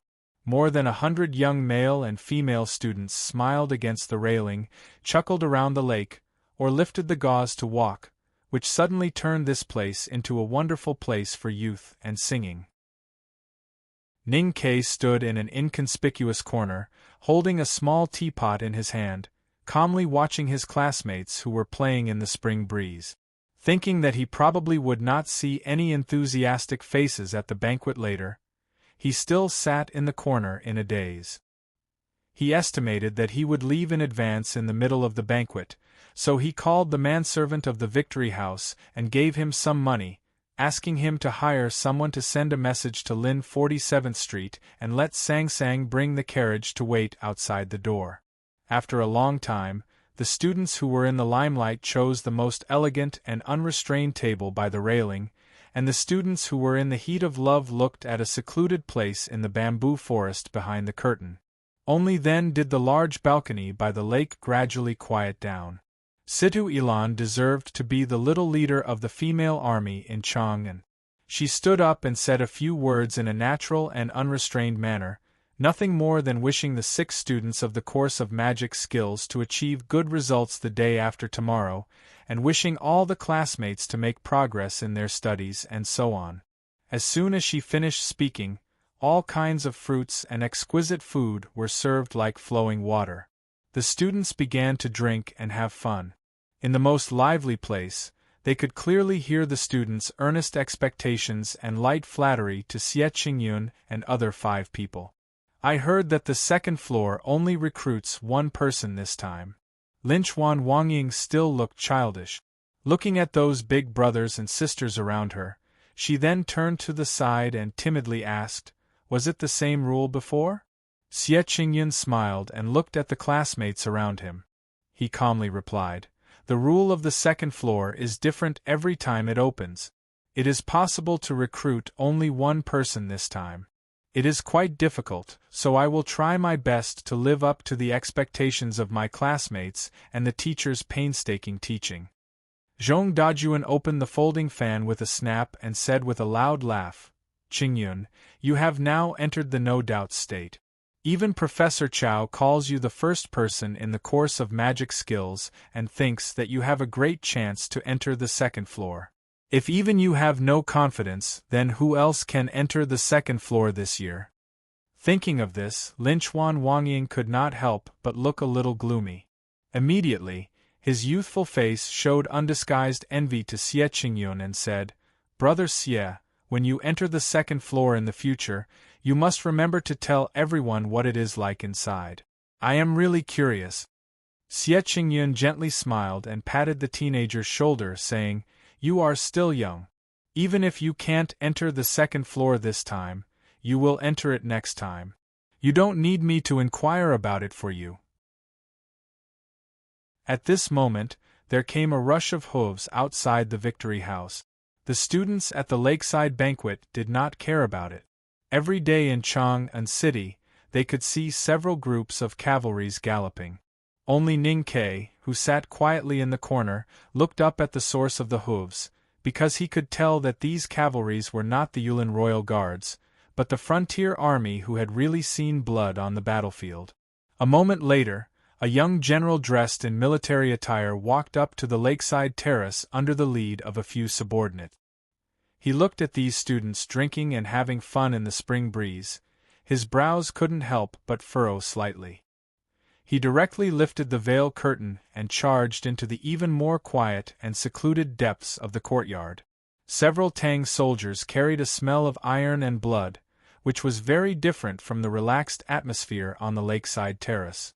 When they appeared, the voices of the academy students subconsciously lowered. These officers were dressed in military uniforms and light armors. They strode forward, looking extremely valiant. They even caused a few tables to tilt, which made the students of the academy a little unhappy. The Tangs valued military achievements and most loved and admired the frontier army who bathed in blood and guarded the gate of the country. On ordinary occasions, even the ministers of the court would only smile and not care about the slightly reckless actions of these officers. However, the academy students at the lakeside gathering today were extremely young and more or less had some arrogance in their bones. Some students could not bear the anger in their heart and sneered at the backs of those officers. Even if Su Shi came here in person, he would not dare to be disrespectful to our academy. These officers really don't know how powerful I am. Su Shi was the Defender General of the Tang state and undoubtedly the first person in the imperial military. But in the eyes of these proud academy students, he did not seem particularly powerful. The Tang officers who were walking forward suddenly stopped when they heard this. The leading young general turned his head and looked at the academy students around with slightly cold eyes. After a moment of silence, the young general said faintly and mockingly, "So you are the academy students. You don't go hunting in the mountains in spring but go sightseeing in the city. You are really getting worse with each generation." The students of the academy on the terrace could not stand it anymore. They all stood up and wanted to talk to the young general. Unexpectedly, the young general did not back down and continued to say with a frosty face, "When I was studying in the academy, proud people always had to have the ability to be proud. Now you little guys have only learned a little and you are already talking big." Hearing this, the students realized that this young general was actually the senior brother of the academy. They could not help but feel a little awkward and did not know what to say. The young general refused to let them go and reprimanded them coldly. Even if General Su Shi came here in person, he would not dare to be disrespectful to our academy. These words are indeed not wrong, but all of you must remember one thing. What great General Su respects is the dean.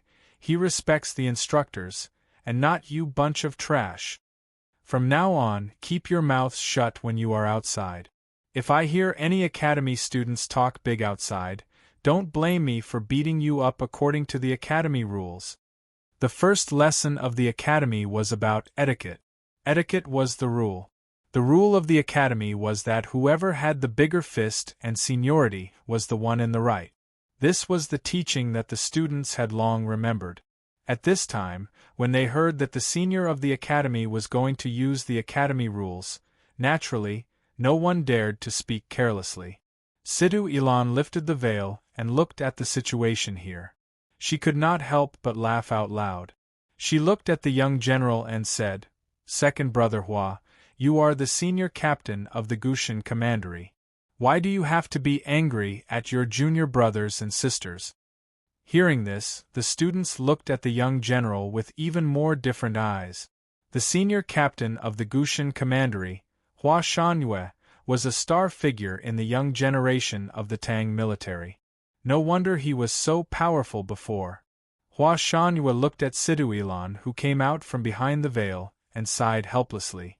He shook his head and said, "I forgot that you are now also studying in the academy. I have something urgent to do today. I will go to pay my respects to the general tomorrow night." Sidhu Ilan glanced at the most secluded backyard of the Victory House and guessed who he was going to see after hurrying back from the Gushan Commandery. She smiled and said, "I'll go in to pay my respects later. It's no problem for you to go." Hua Shangyue glanced at the academy students around and suddenly saw a somewhat familiar face in the corner. He was slightly startled but did not say anything. He continued with a smile, "It's okay to bring Wu Tsai, but other irrelevant people should not be brought in." Here are all the outstanding talents of the academy. Situ Ilan said with a smile and reminded him without a trace. Hua Shangyue smiled gratefully and understood what she wanted to say. He raised his fists to salute and hurried away.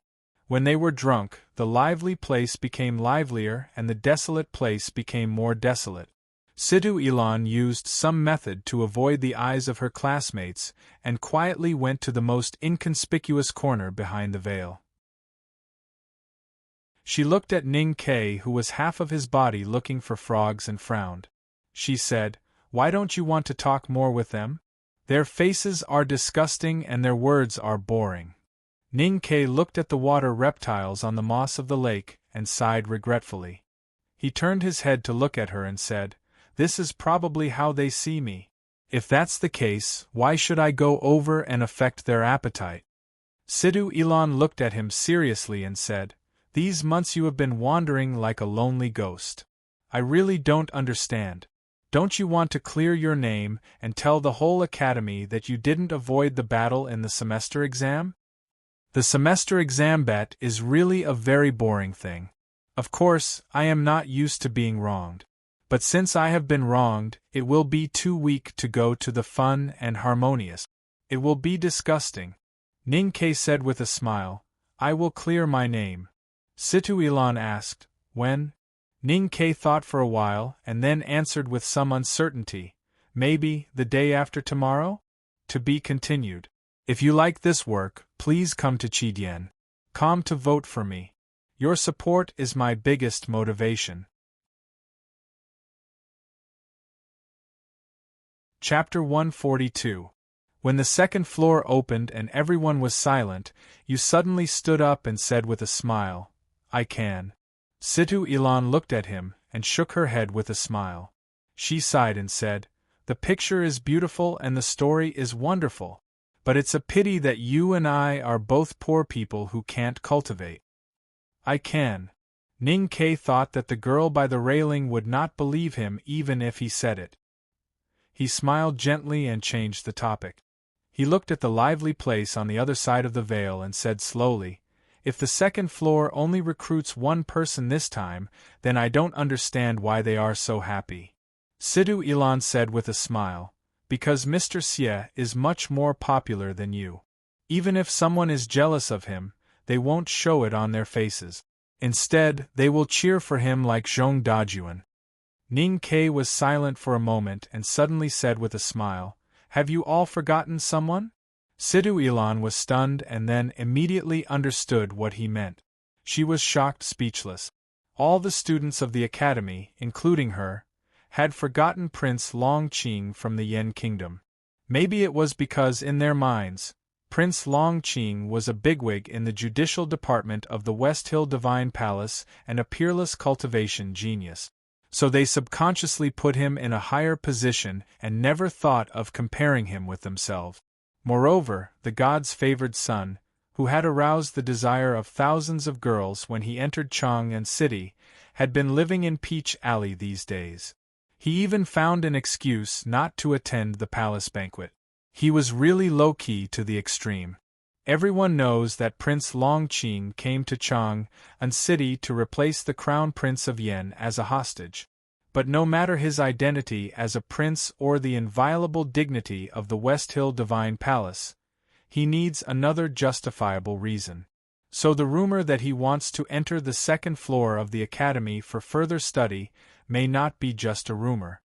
Ning Ke looked at her and continued, "If the second floor of the academy really only recruits one student this time, and if Prince Longqing really wants to enter the second floor, then in your opinion, who is qualified to be his opponent, Xie Qingyun or Linchuan Wangying? Mr. Xie is indeed talented, but how can he be compared with Prince Longqing? And Wang Ying is still young."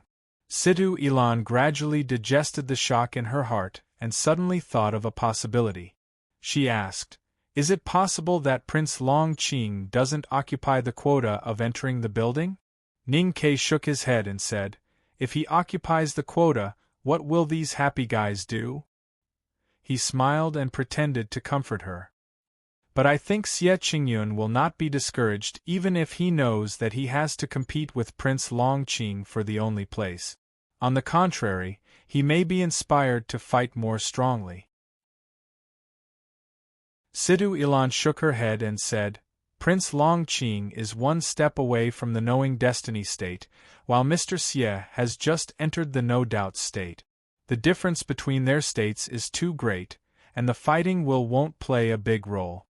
Looking at those classmates who were drinking happily on the terrace, and thinking of the scene when the second floor opened the day after tomorrow, when Prince Longqing would come and embarrass the academy students, she said gloomily, although Mr. Xie comes from the South Jin Kingdom and is not a citizen of Tang, he has studied in the academy for a year after all. We Tangs can accept it if he can enter the second floor. But if Prince Longqing surpasses all the students and becomes the only one to enter the second floor, it's hard to imagine how angry and disappointed the elders in the imperial court will be with our students. Prince Longqing came from the Yen Kingdom and was a hostage. However, he was a bigwig of the judicial department of the West Hill Divine Palace and an enemy of the Tang Empire. If such a person directly suppressed the young generation of the Tang Empire in Chang, a city with his powerful strength, it would be like a slap in the face of the Tang Empire. I don't understand why the Academy made such a rule this time. Situ Ilan frowned and looked at the anxious fish swimming in the lake.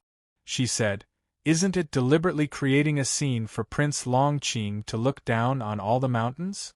Ning Ke smiled and comforted her. It hasn't started yet, and we don't know how to enter the second floor of the academy. How can you predict in advance that the only person who can enter the second floor is Prince Longqing? The West Hill Divine Palace is the enemy of the Tang Empire. Even from the standpoint of the enemy, I have to admit that Prince Longqing is absolutely the best person in the young generation in the world, and it's hard to find an opponent. Situ Ilan said in a low mood, It's not shameful to admit the strength of the enemy. What really bothers me is that the Tang Empire has always been full of talents, but we can't find a person who can compete with him in our generation. Who said there isn't? Ning Ke said with a smile. Situ Ilan looked at him with a smile and said, If you want to talk about yourself, it's really not convincing. All right. Ning Ke sighed and spread out his arms. He said, You don't have to worry about these things. It's just a matter of face. Even if Prince Longqing's strong body can shock all the heroes and women, the Yen Kingdom will still pay tribute to us, and the West Hill Divine Palace will still not dare to provoke us. There won't be any essential change. It's not about face, it's about honor and dignity. You also came from the frontier army, but why don't you feel like a soldier at all? What should a soldier of the Tang Empire be like? Just like Hua Shanhue just now, with his eyes straight and his hand on the hilt of his sword, walking with the wind like a bully? I don't think so. A soldier doesn't defend the land and open up the frontier by style, but by something else. Something else. Discipline, courage, and trust. By the way, you should know Hua Shanhue, don't you? Situ Ilan looked at him curiously. Ning Ke thought of the moment when he and the senior commander of the Gushan Commandery looked at each other. After a moment of silence, he replied with a smile. He is the leader of the young generation of the Tang Empire's military. I'm just an ordinary person, so I don't know him. I just met him once, but that was a year ago. Speaking of which, I remember that he didn't like me at that time. Situ Ilan didn't know what happened on the grassland trip. She said with a smile, I found that not many people in Chang'an like you. Ning Ke shook his head and refuted, You obviously don't know me well enough. You can ask the neighbors on Lin 47th Street. Except for the wife of Wu Lauer next door, who doesn't like me. I also took you to the House of Red Sleeves last time. Look at those girls, who doesn't like me? I don't want to bicker with you. Situ Ilan looked at the quiet and secluded house in the depths of the Victory House and said, Will you go in with us or alone? What for? Ning Ke followed her gaze and shook his head, saying, I don't want to eat with Her Highness, and she may not invite us in. You really guessed that Her Highness is having a banquet over there? Situ Ilan replied with a smile. Her Highness may not ask us to go in normally. But since all the classmates of the Academy are gathered here today, and the guests invited by Her Highness are certainly not ordinary people, then she will definitely ask us to go in later. Ning Ke thought for a moment and understood the hidden meaning in her words, just like Hua Shanyue did before. He couldn't help but laugh sarcastically and thought silently in his heart, Li Yu, you still can't help developing your power among the young generation of the Empire and enhance your influence. At the same time, you can take this opportunity to show your power to the distinguished guests. It's impossible for more than 100 people to go in, he said with a smile. Later, they will definitely choose some guys with good grades and good moral character to go in to meet Her Highness. How can I have a chance? Situ Ilan remembered that she met his little handmaiden Sang Sang in the princess mansion one day and said angrily, You and Her Highness used to be old friends, and now you are also familiar with each other. If I take you in, who dares to say anything? Being able to buy the former censor's mansion in Southern City to open a restaurant, the boss of the Victory House naturally had a deep background. But managing the business of people coming and going, he must be a person with money and power. Although the students of the Academy could not earn much money by booking the lakeside terrace, he would definitely find a way to get close to those students in preparation for the future. However, today he did not go to deal with those students at all. Instead, he respectfully waited outside the second door like a manservant. Dozens of handmaidens and servants carried food plates and utensils and walked between the quiet houses. They were well trained and did not make the slightest sound. In the house, only the rustling sound of the wind blowing the treetops could be heard. The boss of the Victory House stared at everyone's movements with his sharp eyes. After confirming that there was no problem, he slightly relaxed and raised his arm to wipe the sweat on his forehead. Being able to book the most quiet and the most expensive backyard of the Victory House, and being able to make the boss of the Victory House willing to serve as a manservant, it could be imagined how distinguished the identity of the guests and hosts of today's backyard banquet was. The host of today's banquet was Her Royal Highness the 4th Princess of the Tang Dynasty, Li Yu. The guest she invited was indeed a distinguished guest. And if there was no accident after this guest left Chang'an City, he would never have a chance to return to Chang'an in the rest of his life. At the end of the shiny ebony floor, 2 low tables were placed opposite each other. On the left side, behind the low table sat a young man. He was dressed in plain green clothes with a jade hairpin in his bun. He had straight eyebrows and bright eyes, looking extremely calm and gentle. Only a few strands of silver hair could be faintly seen in his hair, inadvertently revealing the depression of these years. The Crown Prince of the Yen, who had been a hostage in Chang'an City for nearly 10 years, calmly looked at the Tang Dynasty's Princess Li Yu opposite him. He picked up the wine glass at hand and slowly and firmly drank it up. Then he sighed and said, In the 4th year of the Tianqi era, I went to Chang'an to travel. In the 6th year, I came back to Chang'an City as a hostage. Counting with my fingers, I have known your highness for 10 years. Although you went to the grassland for 2 years in between, we grew up together. I don't know when we can meet again. I can't help but sigh. Brother Chongming, you and I both know that if you still want to meet in Chang'an City, there must be only 2 reasons. In this case, it's better not to meet, or if there is a chance, I will go to capital Qing to visit you. Li Yu smiled slightly, picked up the small wine glass that she had been playing with for a long time, and took a light sip. During the dinner, both of them knew that Crown Prince Chongming would inherit the throne after the death of the Yen Emperor. If the king of a country still wanted to enter Chang'an, the capital of the Tang Empire, then there were only 2 possibilities. One was that the Yen kingdom was destroyed by the Tang Empire, and as the king of a dead country, he was taken to Chang'an City as a prisoner of war.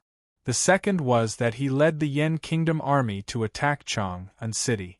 Of these two possibilities, the former was too bleak, and the latter was too impossible.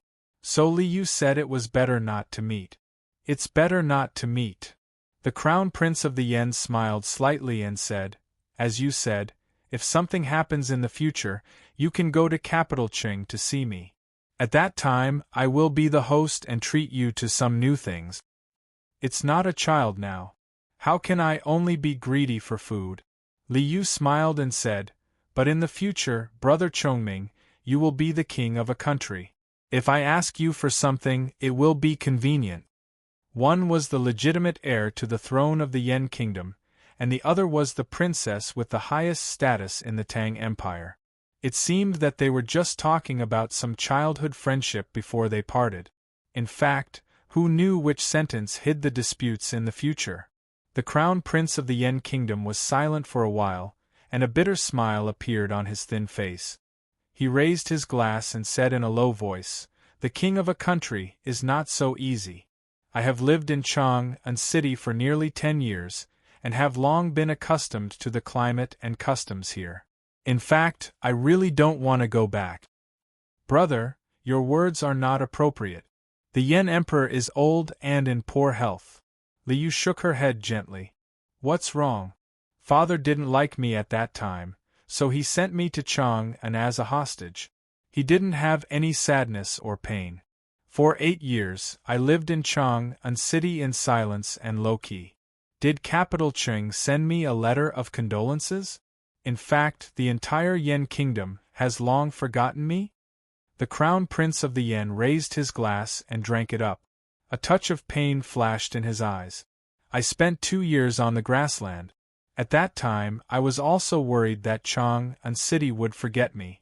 But it turns out that as long as you are still alive and come back, then even the distant and faint memory will be picked up again." Li Yu looked at the Crown Prince of the Yen firmly and said, "Brother Chongming, it was you who gave me the idea to go to the grassland and let me stay out of it. I got great benefits. Now Brother Chongming is about to return to the country. I naturally have to give you some gifts. But I know you are not willing to accept them. But you must remember one thing. No matter how bad the situation in capital Qing is, you are the eldest prince after all. No one can take away the throne that belongs to you." The Crown Prince of the Yen looked back at her calmly. Thinking of her hard work for his younger brother over the years, he could not help but feel slightly sad. After a self-mocking smile, he said, "The problem now is not that someone wants to take away my throne, but that this throne does not belong to me. In the eyes of all the people of Yen, my wise and mighty brother is more suitable to sit on the throne than this cowardly crown prince who has been imprisoned in Chang'an for many years." After a moment of thought, he continued softly, "Although I have left capital Qing for many years, I still remember some things clearly when I was a child. Longqing seemed to be a genius since he was born. Whether it was writing, shooting, poetry, or even cultivation, it seemed that there was nothing in the world that he could not do. Compared with him, I, the Crown Prince, have nothing special.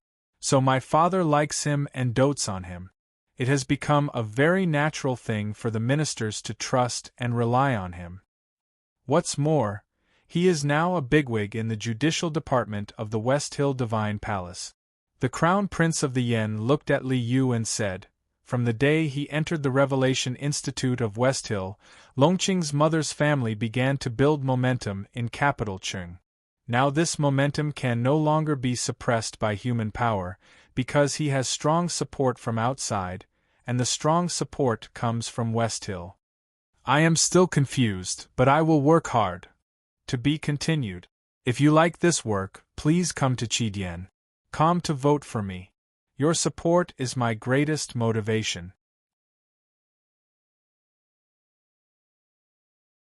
Chapter 143. It was quiet in the quiet house. Li Yu looked directly into the eyes of the Crown Prince. After a long time, she gently opened her lips and said slowly, "We can't do anything without strong help from outside. Longqing has the West Hill Divine Palace behind him. If you are willing, I believe my father will not mind sending a letter of credence to your father. In this world, only the Tang Empire had the power to compete with the West Hill Divine Palace. However, the Crown Prince did not move or show ecstasy when he heard this. Instead, he fell into a long silence. Although I don't understand why the West Hill Divine Palace agreed to let Prince Long Qing enter Chang'an City to replace you as a hostage, and I don't want to think about his purpose of entering the second floor of the academy. I only know that the current situation is extremely favorable to you. It is difficult for him to control capital Qing in Chang'an. Isn't it your opportunity? Liu looked at the Crown Prince's slightly drooping eyelashes and said calmly, "The West Hill Divine Palace is indeed a wonderful and holy place. The bigwig of the judicial department is really great. Perhaps many people in the Great River and South Jin Kingdom are laughing at the absurdity of the Tang Empire to take such a person as a hostage. But these people don't know that there is only one place in the world that has enough power to take the number 2 figure of the judicial department as a hostage. That place is the Academy." The Crown Prince finally broke the silence. He looked up at Liu's eyes with a dignified expression and said, "The problem is that as far as I know, even the Tang Emperor has limited influence on the Academy. If the Dean doesn't want to restrict Long Qing's personal freedom, and instead let Long Qing make further progress on the second floor, what should I do?" Liu frowned slightly and said softly, "After all, the Academy is in Chang'an City. You don't have to worry too much." "This has nothing to do with worrying too much," the Crown Prince of Yen replied calmly. "I know better than anyone what a proud person Long Qing is. People like him are willing to give up their pride and agree to accept the assessment to enter the second floor of the Academy, which shows that the Academy is a very important place for him. What Long Qing is best at is turning all the people or things that he thinks are important to him into his help. Are you worried that if Long Qing enters the second floor of the Academy, the people in the Academy will support him?" Liu shook her head firmly and said calmly, "The Academy has never intervened in the internal affairs of the Empire, let alone the fight for the throne of a foreign country." Yen Zitai shook his head and said with a wry smile, "Anyway, I always feel that it's not a good thing to let him enter the second floor of the Academy. If it was purely a bad thing for Longqing and Westhill, they would not have agreed to father's request a few months ago." Liu was deep in thought. Suddenly, she frowned and muttered to herself, "If he can't enter the second floor. I heard that there is a great scholar from the South Jin Kingdom in the Academy." The Crown Prince of the Yen murmured. The two looked at each other for a moment and shook their heads at the same time. The opening of the second floor of the Academy this time clearly stated that only one person would be accepted.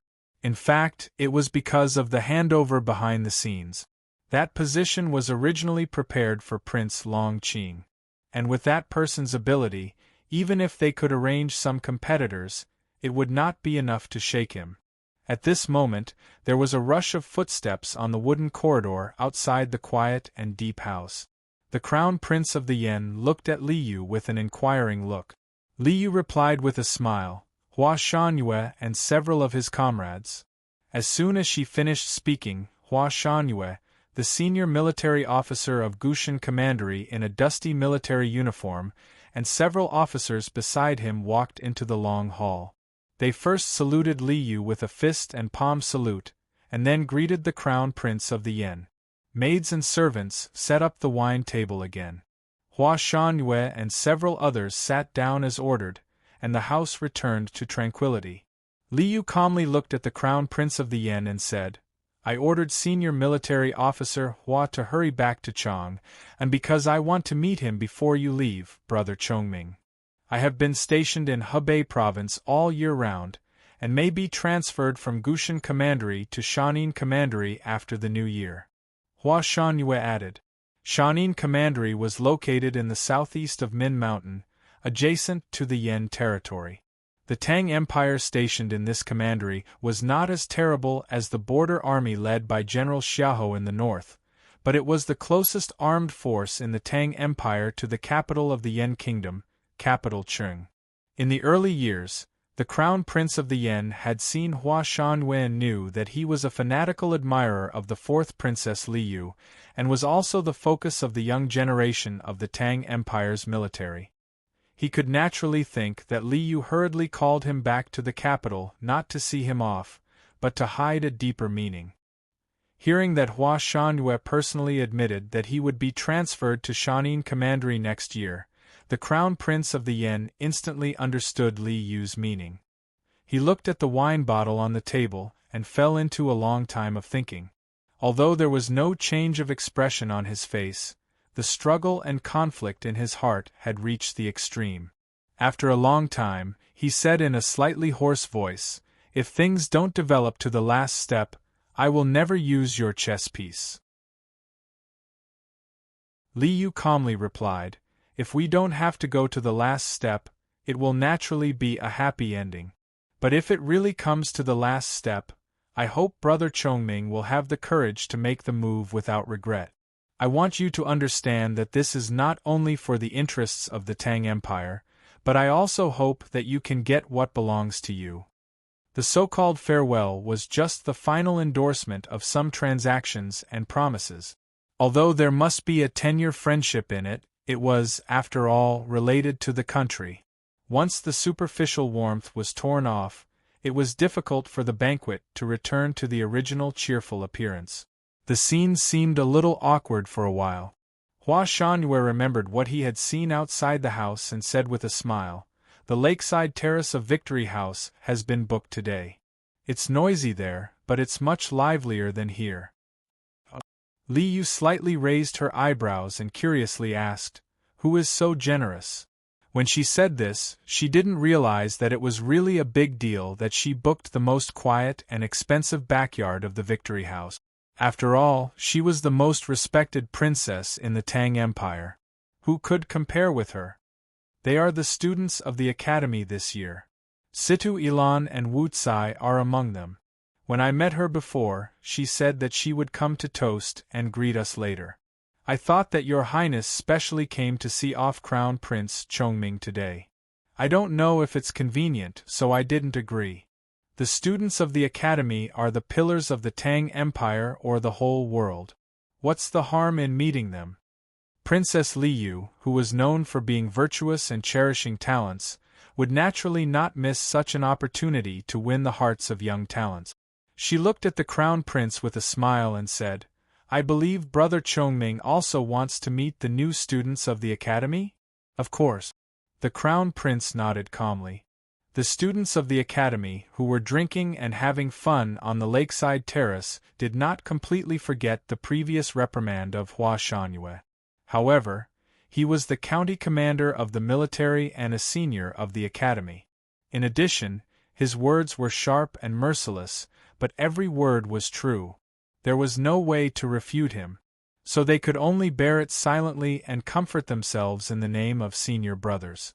When they were summoned by the nobles in the backyard of the Victory House, they realized that their so-called pride was indeed not suitable to break out in Chang'an City. In this magical city, they might meet a little marquis who was also drunk when they peed in a side alley. They might meet a prince from the Yueluan kingdom when they were bragging in a tea shop.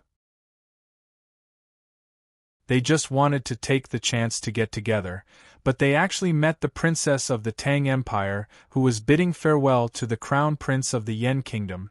The Victory House occupied a very large area. The backyard was the ancestral property left by an old censor in the Xinfeng years. It was easy to accommodate 200 or 300 people. But after all, it was summoned by the princess. How could all the students of the academy line up to greet her and turn the quiet courtyard into a vegetable market? They just chose some students with good grades and good reputation as representatives. Among the representatives, there were naturally 6 people in the course of magic skills led by Xie Qingyun, famous talents such as Zhong Dajuan, Chang, and influential children such as Sidu Ilan and Chu Zhongtian, as well as someone. When the students of the academy entered the quiet house, Liu was talking to the crown prince of the Yen in a low voice. Suddenly, she frowned slightly and looked over subconsciously. Sure enough, she saw the familiar and hateful face at the end of the crowd. In the past 6 months, she often called Sang Sang to the princess mansion to talk with her, but she had never seen Ning Ke again. But through various ways, Ning Ke's behavior in the academy still entered her ears. She knew about the semester exam bet and that he was later excluded by the academy's classmate. But she had never said anything. They just met on the journey. How could the experience of an academy student be qualified to attract her attention? Even if she wanted to, she could not show it at many times. "Greetings, Your Highness." "Greetings, Crown Prince Chongming." Xie Qingyun, Zhong Dajuan, Linchuan Wang Ying and other students stood in front of the quiet corridor of the courtyard and saluted the two nobles at the table in turn. After several exchanges, the students performed well, especially Xie Qingyun and Wang Ying's words were quite clear and solemn. Li Yu felt more satisfied, but it was a pity that the third young master Xie was from the South Jin Kingdom instead of the Tang Empire. "Brother Chongming, what do you think of the young talents of the Tang Empire?" Li Yu looked at the Crown Prince of the Yen and asked with a smile. The Crown Prince of the Yen replied with a slight smile, "The Tang Empire dominates the world, and the Academy is a sacred place for thousands of years. Naturally, it is extraordinary." At this moment, there was a sudden noise outside the quiet backyard of the Victory House. There were voices of obstruction and reprimand, and it seemed that someone was rushing here. Li Yu looked at the passage covered by the bamboo outside the corridor and held a small wine cup between her fingers. She did not say anything but slightly frowned. Hua Shangyue, who was sitting 2 feet behind her, looked solemn and sternly scolded. "Who is so bold to break into the banquet place of Her Highness?" The noise outside the courtyard quickly turned into a still messy sound that represented a completely different meaning. The music from the bamboo forest behind the corridor suddenly became disorderly and out of tune, faintly mixed with the surprised cries of a young girl and the sound of a messenger knocking over a banquet table in shock. Then, all these sounds disappeared in the next moment. In the quiet courtyard, under the roofed porch, next to the bamboo wall, there was no sound. It became quiet, so quiet that it made one's heart palpitate, except for the footsteps that seemed to fall on one's heart on the stone path. The slow footsteps coming from outside the courtyard did not belong to one person and were not orderly. But the ears of the people in the courtyard seemed to hear only the footsteps of one person. The footsteps were very stable and could release a very strong sense of pride just by hearing, as if every step he took was stepping on the heaven's way leading to the firmament. The owner of the Victory House walked in front with a pained and helpless expression like a pitiful servant boy. Although bringing outsiders to the 4th Princess banquet place was undoubtedly the fastest way to death, the guests behind him at this time also had a great background. More importantly, the reason given by the other party could not be refuted at all. Walking on the stone path was Grand Secretary Xing Jing of the Imperial Library of the Tang Empire. This official was deeply trusted by His Majesty and the Empress. There was a faint smile on his face and his real emotions could not be seen. On the right side of Grand Secretary Xing Jing was a middle-aged man in a black Taoist robe with a Haotian divine sword on his waist. He was the Deputy Dean of the Revelation Institute of the West Hill Divine Palace and Priest Moli, who was visiting the capital Chang. Everyone in the Tang Empire knew that although the relationship between the Empress and 4th Princess was not as incompatible as fire and water, they were naturally in the opposing camp because of the succession of the throne in a certain year. Now the chief minister under the Empress was going to break into Her Highness banquet with a bigwig from the West Hill Divine Kingdom. Who would be willing to be caught in such a terrible turbulence? Moreover, among the crowd that came to break into the banquet, there was Grand Secretary Xing Jing, and Priest Moli came hand in hand. Logically speaking, they were destined to attract the attention of everyone in the courtyard. However, at this time, everyone's eyes fell on the young man behind them. There was a kind of person in the world that was born with a certain kind of charm. Even if he was a stubborn young man covered in mud among thousands of people, even if he was an ordinary-looking young girl among the dark masses of pious believers, no matter how low-key and silent he walked in the crowd, no matter how many bigwigs surrounded him, as long as he was in the picture, when people looked at him, they would definitely see him first and then be unable to move their eyes away. The young man in the crowd was such a person. He was about 20 years old and wore the lifeless Taoist robe of the judicial department of the West Hill Divine Palace. There was an ordinary-looking sword on his waist. His footsteps were calm and steady. Silently following Grand Secretary Xing Jing and Priest Moli into the courtyard, he instantly attracted everyone's attention. Prince Longqing's handsome eyebrows and eyes were impeccable, reflecting the faint light from the treetops and shaking off the lingering willow catkins. Just like that, Prince Longqing appeared in people's vision, like the Son of God. There was no negative emotion on his face. He was calm, but just like the clear and rigid rhythm of his footsteps, everyone present could feel his pride. The pride that was hidden deep in his body, to the point that he disdained to show it. After a short silence, people in the empty and quiet courtyard subconsciously stood up to greet him. The academy students instantly guessed the identity of this person. Their faces showed a faint confusion and a slight uneasiness in their eyes, and their emotions seemed extremely complicated. Sitting at the top of the table, Li Yu slightly lowered her eyes, and a surprised, cold and vigilant look flashed in her eyes. Sitting opposite her, the Crown Prince of Yan's eyes were more complicated, a little sad, and then he slowly stood up with a gentle smile on his face and said, "Longqing, it's really been many years." At this time, Ning Ke, who had been sitting in the most remote corner of the courtyard and kept complaining that the etiquette of kneeling was really not in line with human mechanics, finally noticed these uninvited guests. He opened his mouth and looked at the outstanding Prince Longqing in the crowd, and exclaimed, "It's really a click of thunder. The male pig horn finally shines on the stage. Tomorrow is Saturday. I'm off. Besides, I know it's slow to write now. There's no other way. I've tried my best. Don't force me to die. If you like this work, please come to Qidyan. Come to vote for me. Your support is my greatest motivation."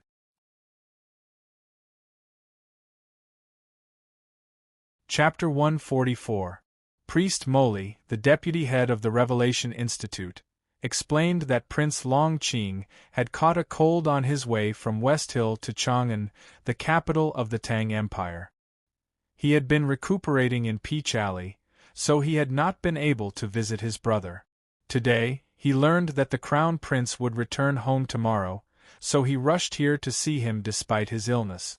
How could a bigwig of the judicial department of West Hill Divine Palace, a powerhouse on the edge of knowing destiny state, be bedridden by a cold on the journey? Naturally, no one believed this excuse. Everyone present knew that Prince Longqing just didn't want to meet the Crown Prince too early. However, on such an occasion, since the West Hill had given an excuse, everyone could only accept it. How could they rebuke him?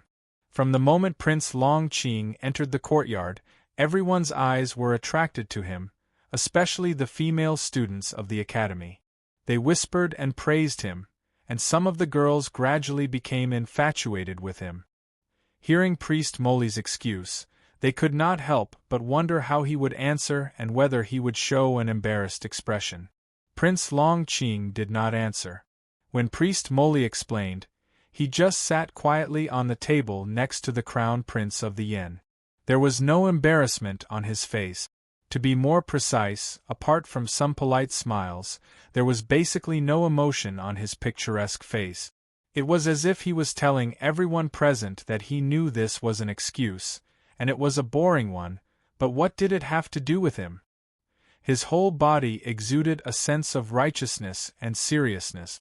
Even his picturesque face could not dilute it. It was not until then that people gradually remembered that Prince Longqing had an even greater identity besides being a cultivation genius and a fan of thousands of people. He was in charge of the judicial department of the Divine Hall and had great power and prestige. After the two parties sat down, someone introduced each other. Knowing that Prince Longqing was accompanied by Grand Secretary Xingjing, the students of the academy couldn't help but stand up to salute him. The Grand Secretary Xingjing was the official of council who lived opposite the Xianwei general's mansion. Because of the disturbance in his house, the Empress was furious, but it turned out to be a blessing in disguise. He offended the big families in Qinghe County and was appreciated by His Majesty and the Empress. From then on, he became one of the few important officials in the court.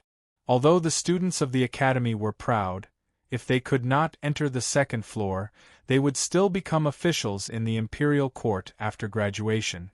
How could they dare to offend such a bigwig? As for Ning Ke, who was sitting in the corner, his thoughts were different from those of his classmates. He curiously looked at the high-ranking official in the distance and thought to himself, "You didn't have such authority when I was young." "I am Wang Ying from Linchuan. Greetings, Grand Secretary." "I am Zhong Dajuan of Yangguan.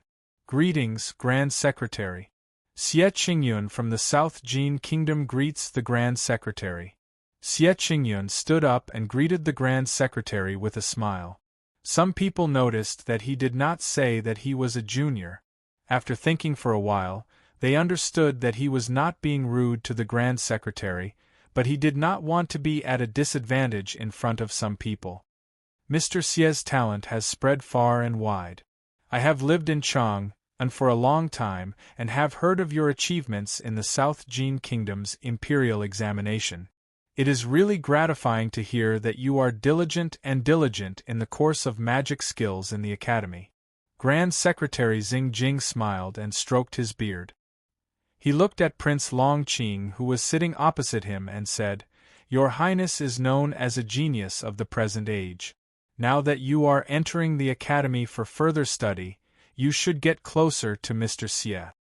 Upon hearing this, Prince Longqing nodded slightly as if he agreed with Grand Secretary Xingjing's words. But because his movements were so subtle, it was hard to see his sincerity. There was no expression on his beautiful face, and he did not deliberately reveal a cold and arrogant look. But this expressionlessness revealed a very accurate message, that was, he did not care. An eagle would not show its pride in front of an ant, and a mountain would not deliberately look down on a small hill. Because in their view, they did not exist in the same world, and there was no need to show extra emotions at all. But for the receiver, this kind of indifference was the heaviest pride and arrogance, and this kind of disregard was undoubtedly the most ruthless contempt and humiliation. Xie Qingyun, the third young master of the Xie family, who had always been known for his talent and demeanor in the academy, stood alone in the field for a long time before returning to his seat with a slight smile. Only by paying attention could one notice that his smile was somewhat unnatural. It was just a small episode. The real problem of today's Victory House banquet had been hidden behind the scenes. When Prince Longqing and the Crown Prince of Yen met, whether they fought or not, it was always an internal struggle for the throne of Yen Kingdom. Princess Li Yu was obviously on the side of the Crown Prince of Yen, and Grand Secretary Xingjing came with Prince Longqing. Although it seemed that he was accompanying His Majesty, who could be sure that he did not represent the Empress's inclination? The throne of Yen Kingdom was related to the relationship between the two countries, and at the same time, it would further strengthen or weaken the power contrast between the two royal families of the Tang Empire. But in front of the people of Yen, the West Hill Divine Priest, and a group of students, both Princess Li Yu and Grand Secretary Xingjing had to maintain the dignity and bearing that an empire should have. His Majesty ordered me to accompany Prince Longqing to familiarize himself with the surroundings of Chang'an. Although we did not have a deep conversation, I deeply felt that the prince's knowledge was extraordinary and admirable. Coupled with his amazing cultivation, it would not be difficult for him to enter the second floor of the academy. Grand Secretary Xing Jing gently stroked his beard and looked at Prince Long Qing opposite him, shaking his head in admiration. No one knew what this trusted official of the Empress had in mind. He actually praised a foreign guest in front of a group of academy students. Even if it was to suppress the cooperation between the princess and the crown prince of Yen, it was really too unsightly. The representatives of the academy students at the banquet were usually the best group of people in the academy, and they were born with pride. They might not know about the throne of Yen Kingdom, but when they saw the scene of Prince Long Qing ignoring Xie Qingyun, they had a great disgust for him. At this time, when they heard Grand Secretary Xing Jing mention the matter of the second floor of the academy, they suddenly remembered that Prince Long Qing was their strongest competitor, and could not help but be shocked. Zhong Dajuan raised his eyebrows and said, "The second floor of the academy is not so easy to enter." The Tang Empire was open-minded, and it was not uncommon for people to casually interrupt in such a banquet, especially when the dispute arose. Grand Secretary Xing Jing smiled slightly and did not say anything more, as if he was not surprised by such a response. Priest Moli, who had been silent and sitting at the banquet table, coldly glanced at the banquet and indifferently said, "There are many talents in our West Hill Divine Kingdom. Prince Long Qing is the most outstanding person in our Revelation Institute in the past 10 years. He is about to enter the Knowing Destiny state in 20 years, and can be regarded as the strongest person in the young generation in the world. If he can't enter the second floor of the academy, who can?" As the deputy headmaster of West Hill Revelation Institute, he had a distinguished status. However, no one had expected that his words would be so direct and even a little arrogant. However, there was a saying that crude words were not crude.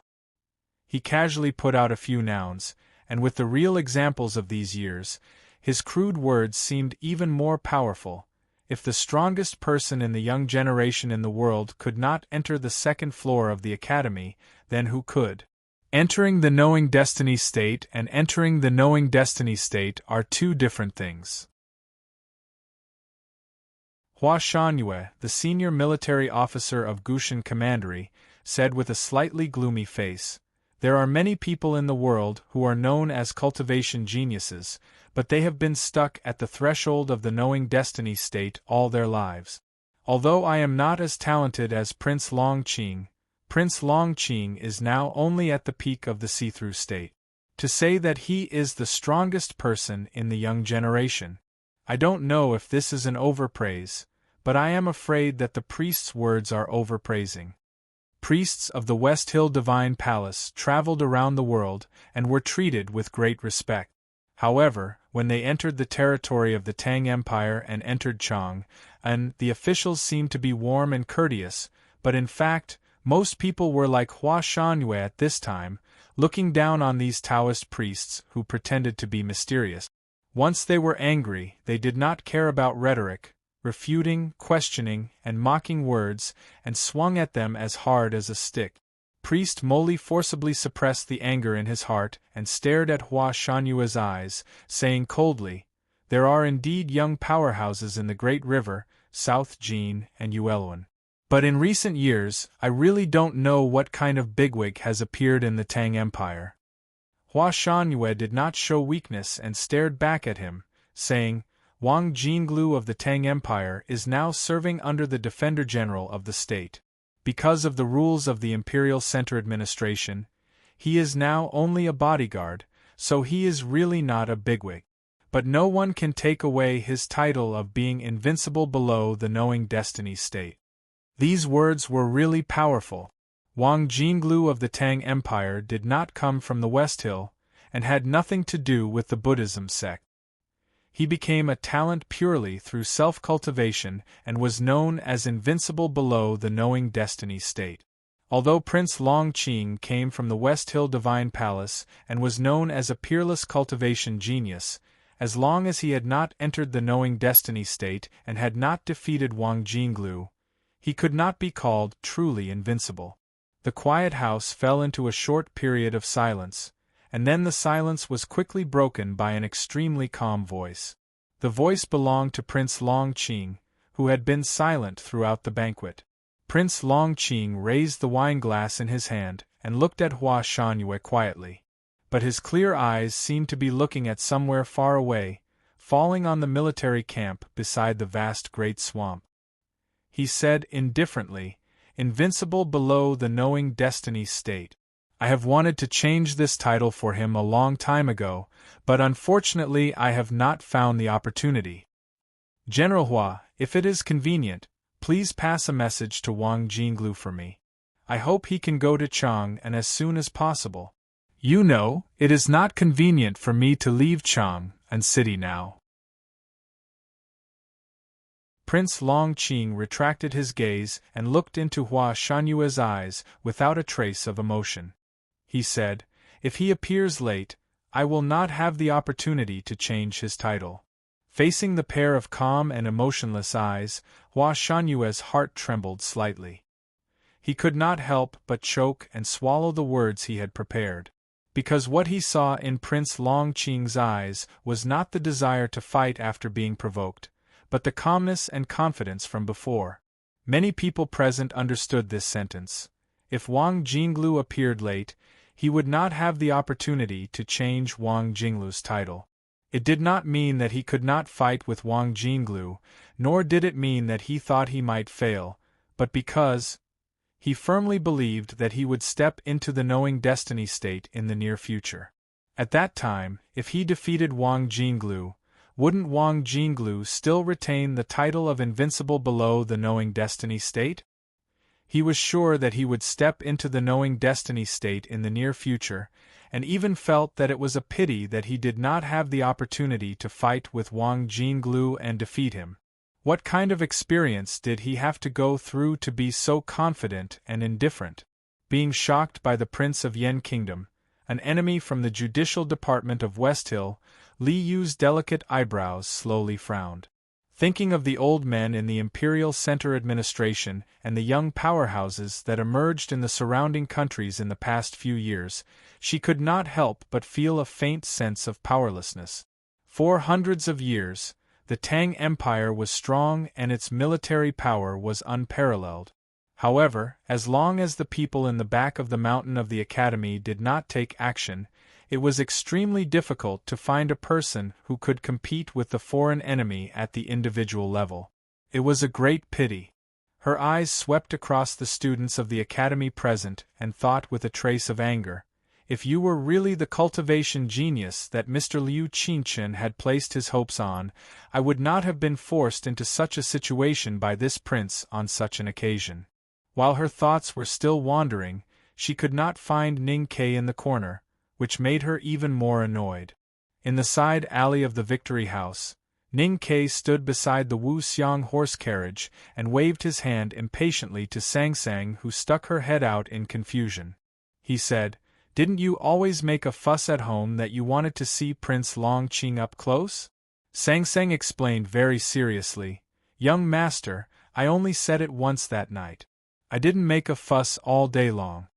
Ning Kei spread out his hands and said, "Well, do you want to see?" After getting a positive answer, he took Sang Sang to the Victory House. He took out a piece of silver with some distress and handed it to the servant of the Victory House. Then he walked through the no longer noisy terrace and approached the quiet house. He thought that Sang Sang wanted to see, so he took her to see. Anyway, Li Yu was familiar with her, so there should be no problem. Since childhood, they had lived together and had long developed a certain habit. When they saw something that the other liked, they would subconsciously save it for the other, such as fried egg noodles, hot and sour noodle slice soup, Lu Shui, silver, and the prince. In the quiet courtyard, everyone's attention was attracted by the previous debate, and then shocked by the strong confidence revealed in Prince Longqing's calm words. No one actually noticed that he had quietly brought Sang Sang into the field. Among the light and elegant music, there were occasional whispers. The chief seat, Priest Moli, the deputy head of the Revelation Institute, looked proud, while Grand Secretary Xingjing was expressionless. The atmosphere seemed a little depressing. Xie Qingyun looked at the wine cup on the table and suddenly shook his head slightly with a smile. After taking a deep breath, he stood up and saluted with hands folded in front. Looking at Prince Longqing, he said loudly, "May I ask?"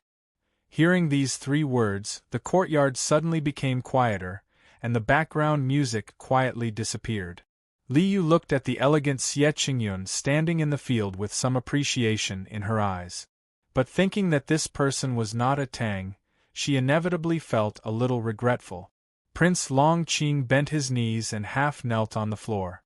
After carefully tidying up his clothes, he looked at Xie Qingyun with a serious expression for the first time today and said seriously, "Brother Xie, please." In the corner of the courtyard, Sang Sang knelt behind Ning Ke and cautiously poked her head out. She whispered after a few glances, "Young master, it's too far, even farther than that day on the street. I can't see his face clearly." "Don't interrupt."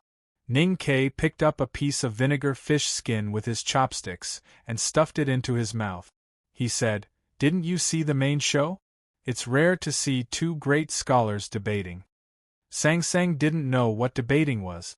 She curiously looked over there and asked, "Young master, who do you think will win?" Ning Ke took a sip of wine and shook his head. He said, "I only hope Xie Qingyun won't die too miserably. Sang Sang doesn't know what debating is, and I don't know what debating is either. So it's destined not to be written directly. If you want to see it, please read The Wonderful Cold Scholar of Upper Grade. You can choose one of the scenes in it and pretend that I wrote it. Like a piece of tofu, you should walk away with shame. Like a piece of tofu, you should write the first grade as the upper grade. You should continue to walk away with shame. To be continued. If you like this work, please come to Chidian.com to vote for me. Your support is my greatest motivation.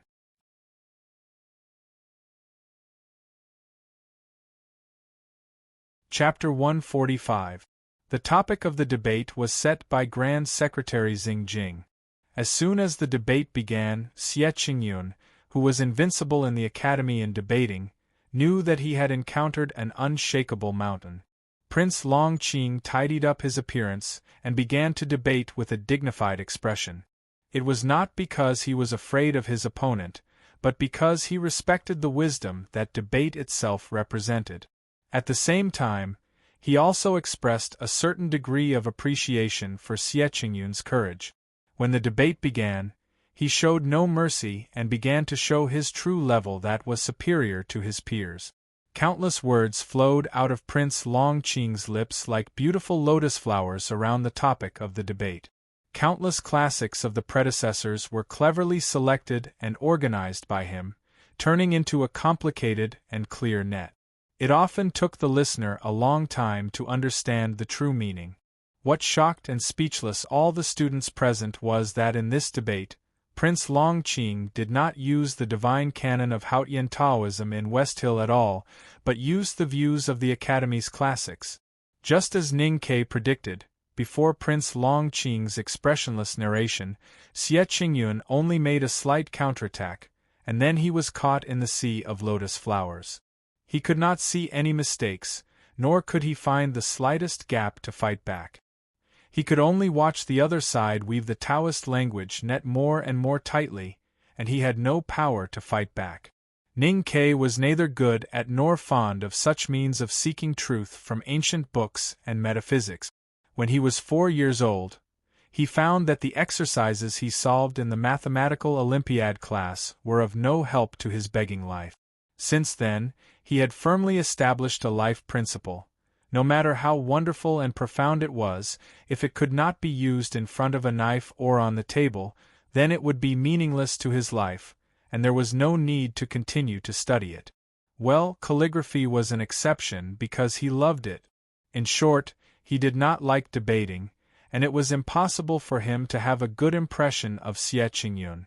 It was difficult for a marginalized person who had been forgotten by the Academy for half a year to have any sense of collective honor. But he did not want to see the handsome and hateful prince with facial paralysis continue to be arrogant.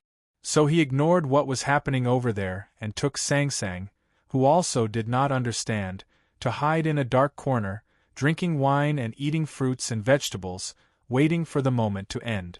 The headmaster of the academy once said, "If you don't change your ways for 3 years, that is the way." Prince Long Qing ended his speech with the conclusion of the headmaster of the academy 30 years ago, which also ended the completely one-sided debate. It was dead silent in the courtyard. All the students of the academy silently looked at the indifferent prince sitting in the middle of the table and did not know what to say. The girls, including Situ Ilan and Jean Wucai, all felt a little wet on their back. Such a meticulous but sharp person was really terrible. What's more, he used all the academy's classics and finally used the headmaster's scripture as the anchor. How could they still have the face to pester him? At this moment, the crowd finally understood why Prince Long Qing, who was handsome and quiet and spoke little and gently, gave people an inexplicable sense of pride and indifference. This couldn't be entirely blamed on him for being arrogant.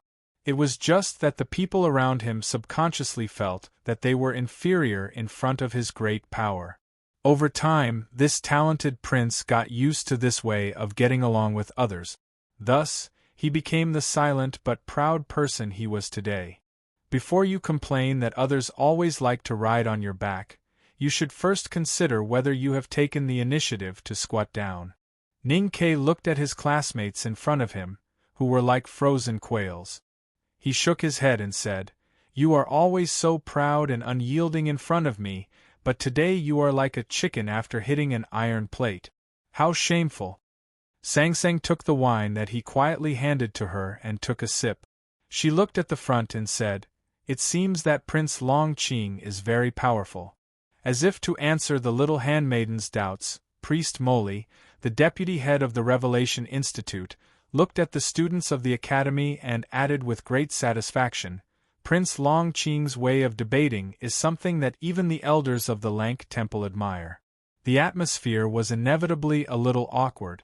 The middle-aged general from the Gushan Commandery, who was sitting on the lower left side of Li Yu, suddenly laughed and said, "I, Zhang Jianxin, am a boorish man. I really don't understand what the prince and the child are talking about. But I know that any banquet must have wine to liven things up. Today, everyone is here to send off Crown Prince Chongming. I don't have anything good in the Gushan Commandery, so I only brought dozens of bottles of 9 River double-distilled wine. I asked the captains to bring them to the backyard. Now, please have a taste." The 9 River double-distilled wine from the Gushan Commandery was not an ordinary wine. It was a high-strength wine brewed by double distillation. This high-strength wine was used by an emperor of the Tang Empire to soften the minds of the grassland barbarians and corrupt the iron blood of the tribes. It had a miraculous effect. Since then, it had become a closely guarded secret craft of the Tang Empire. It was often used to bargain with the grassland tribes in negotiations and was rarely drunk by people. The reason why the 9 River double-distilled wine was rarely drunk by people, and even the palace did not choose it as a tribute wine, was not only because it was not easy to brew, but also because it was too strong. An ordinary strong man would be drunk after drinking a big bowl of it. Although the strong wine was in line with the fierce and generous temperament of the Tangs, they could only drink it in small mouthfuls when they thought that they were broad-minded. It would be too unsightly if they were drunk even a little bit. Therefore, the Tangs had to bear the pain and give up.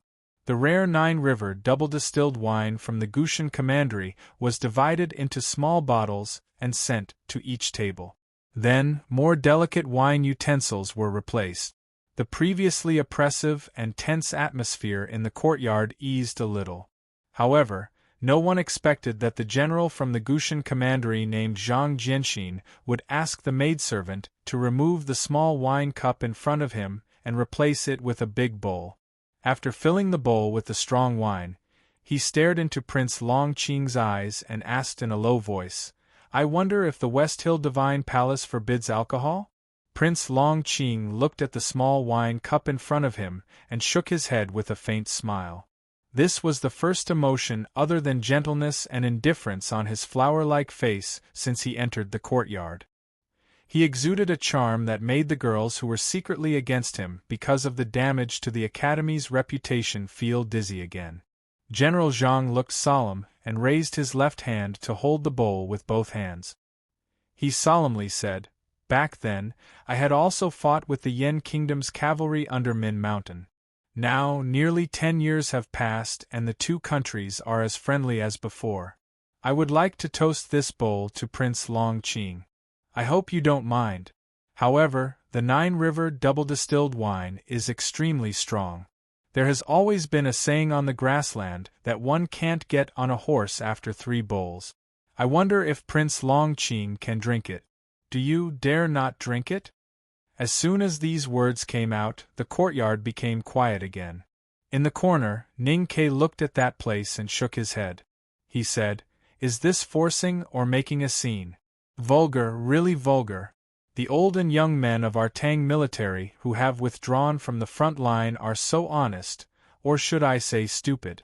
That prince is a big shot at the peak of the see-through state. Drinking with him is like playing dice with your young master. It's purely asking for abuse." As he spoke, he emptied the bowl that he had used to drink rice wine and poured a small can of Gushan commandery wine into the bowl. Then, he carefully covered the bowl with his sleeve and handed it to Sang Sang behind him. The Nine River double-distilled wine was indeed extraordinary. In an instant, the fragrance of the wine filled the air. Sang Sang, who was usually calm, could not suppress the joy on her face and her eyes lit up. In the depths of the courtyard, Grand Secretary Xing Jing found the scene boring and came to the rescue. He gently patted the folding fan in his hand and looked at General Zhang Jianxin with a solemn face. He said, "Since we have repaired the friendship, why don't we drink together?" The Grand Secretary's expression turned solemn. Even the Tang Frontier Army General did not dare to act rashly. However, somehow, Zhang Jianxin seemed not to have seen it. He still held the bowl with both hands and looked at Prince Longqing coldly. He said, "Drink together or drink with each other. I only have one question. Prince, do you drink?" At this time, Ning Ke took a sip of the liquor and frowned because of the spiciness. When he heard these words, why did he feel that he could only drink with one ladle of water? He frowned and looked in that direction. He thought that General Zhang had previously claimed to be a rough man, but it was probably fake. He deliberately used vulgarity to intimidate others and used his vulgarity to defeat the enemy's elegance and pride. In the current situation where the Empire's face had been repeatedly damaged, it was a strange move. Maybe it was secretly instructed by Li Yu. However, just like one of the 2 foundations of Prince Longqing's pride, what did these things have to do with Ning Ke? When he found that Sang Sang liked the Nine River double-distilled wine very much, he was busy pouring wine from the wine can and secretly handing it to Sang Sang behind him. Then, he secretly stole wine from a classmate beside him and secretly fed it to Sang Sang. He repeated this tirelessly and carefully, and he was never tired of it. When the master and the servant hid in the dark corner of the courtyard and secretly drank the wine, the situation on the other side changed again.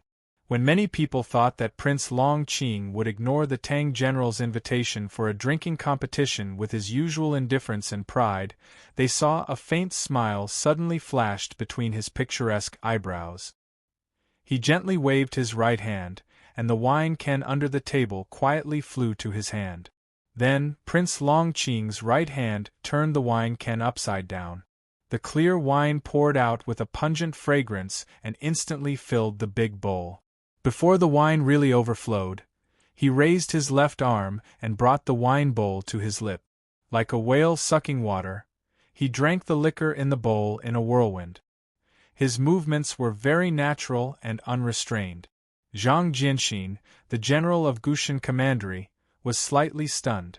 It seemed that he did not expect that Prince Long Qing, who was known for his pride, indifference and seriousness, would become so casual and natural in the face of his invitation for a drinking competition. After a moment, he woke up and remembered that he was still holding the wine bowl, so he hurriedly brought it to his lips and drank it.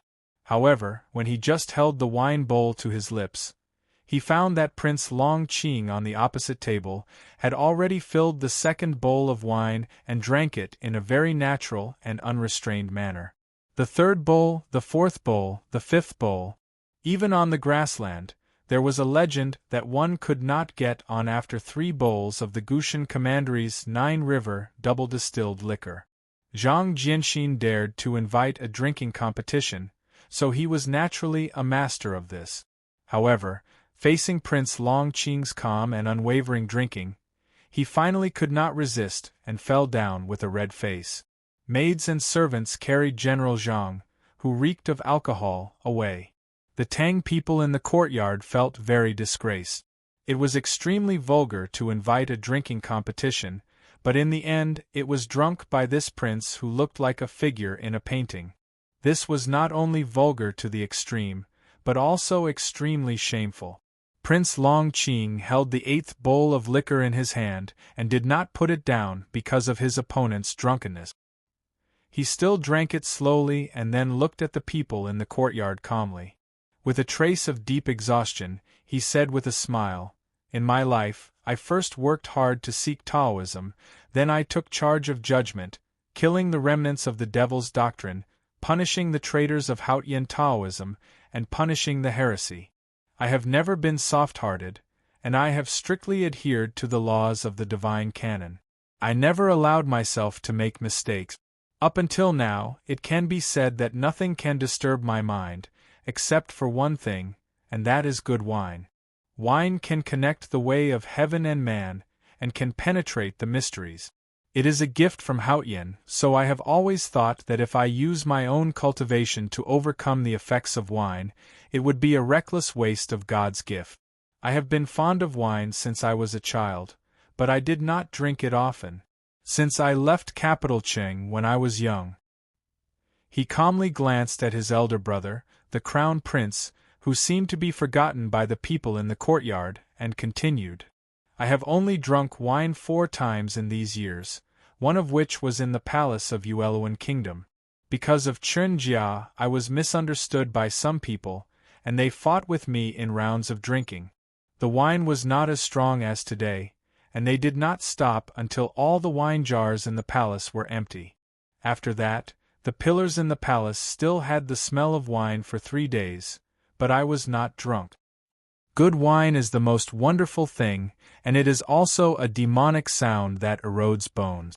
So I rarely drink, unless there is a situation where I have to drink, such as in Yueluan Kingdom, or today, when the general forced me to drink with the pain of the country." He calmly said, "Or there is wine worth drinking, such as this double-distilled wine from Gushan Commandery, or there is a worthy opponent." At this point, Prince Long Qing once again filled the bowl in front of him and raised it with one hand. He looked at Xie Qingyun in the courtyard and said, "This bowl is to thank the 3rd young master for your courage." Xie Qingyun was slightly stunned and sighed in his heart. He changed the big bowl to fill with strong wine and drank with him. Prince Long Qing poured another bowl of strong wine, looked at Linchuan Wangying beside Xie Qingyun, and calmly said, "Linchuan Wangying, you know etiquette well at the age of 12. I have read your notes on etiquette the year before last." Linchuan Wangying was only 15 years old this year, and was still a teenager. He did not know the reason for the open and secret fights in the previous banquet, and did not expect that they would talk about him. Hearing that Prince Long Qing had read his notes on etiquette, he could not help but feel excited and happy, and hurriedly picked up the small wine cup in front of him and drank it. Unsurprisingly, a moment later, Xie Qingyun and Linchuan Wangying were drunk because of the strong wine. But the two drinks were peaceful and joyful, and no one in the academy felt unhappy. Instead, everyone, including Zhong Dajuan, filled the wine cups in front of them and waited for Prince Longqing to order them in order. Prince Longqing held the bowl of liquor in his hand and looked at the students in the field. He did not intend to propose another toast. Instead, he brought the liquor to his lips and drank it slowly. Then he put down the bowl and did not look at the audience again. The academy students could not help but feel a little awkward. Even Ning Ke, who followed the crowd in the corner and filled up the wine, felt very uncomfortable in his heart, and the little good impression he had for this guy suddenly disappeared. Prince Longqing looked at the empty wine bowl with a faint smile and sighed softly. The academy is really famous. I only hope the real academy will not let me down. You really have a big tone. Li Yu looked at him with slight mockery and said, If you don't know what the real academy is, how can you come thousands of miles to be a hostage? How can the hierarch lord and the 3 great divine priests be willing to let you, a bigwig of the judicial department of the Divine Hall, give up your job and come to the academy to be a student? Prince Longqing was silent for a while, and then he raised his head and replied calmly, Your Highness is right. Li Yu looked at him quietly and suddenly said, Longqing, I admit that you are indeed talented and capable, and you have the right to be proud. But since you are in charge of the judicial department and know the doctrine of Haotian, you should know that everything is too much to be forced, and that everything does not enter your heart. Why do you have to go against your will and act so arrogantly? Hearing this question, Prince Longqing was silent for a long time, and his handsome face gradually glowed. He slowly and firmly answered, There is no solution to the poverty of the country, so I can only be more arrogant. He said this very calmly, directly and frankly, clearly stating that the Yen kingdom was weak and not the enemy of the Tang Empire. And as a member of the royal family of the Yen kingdom and a person of the West Hill, if he were to be a hostage in Chang'an, then he should be arrogant, so that he would not be weak because of the situation and always remain strong. Prince Longqing continued, As for not drinking, it has nothing to do with arrogance, but because I can't find anyone who can drink with me.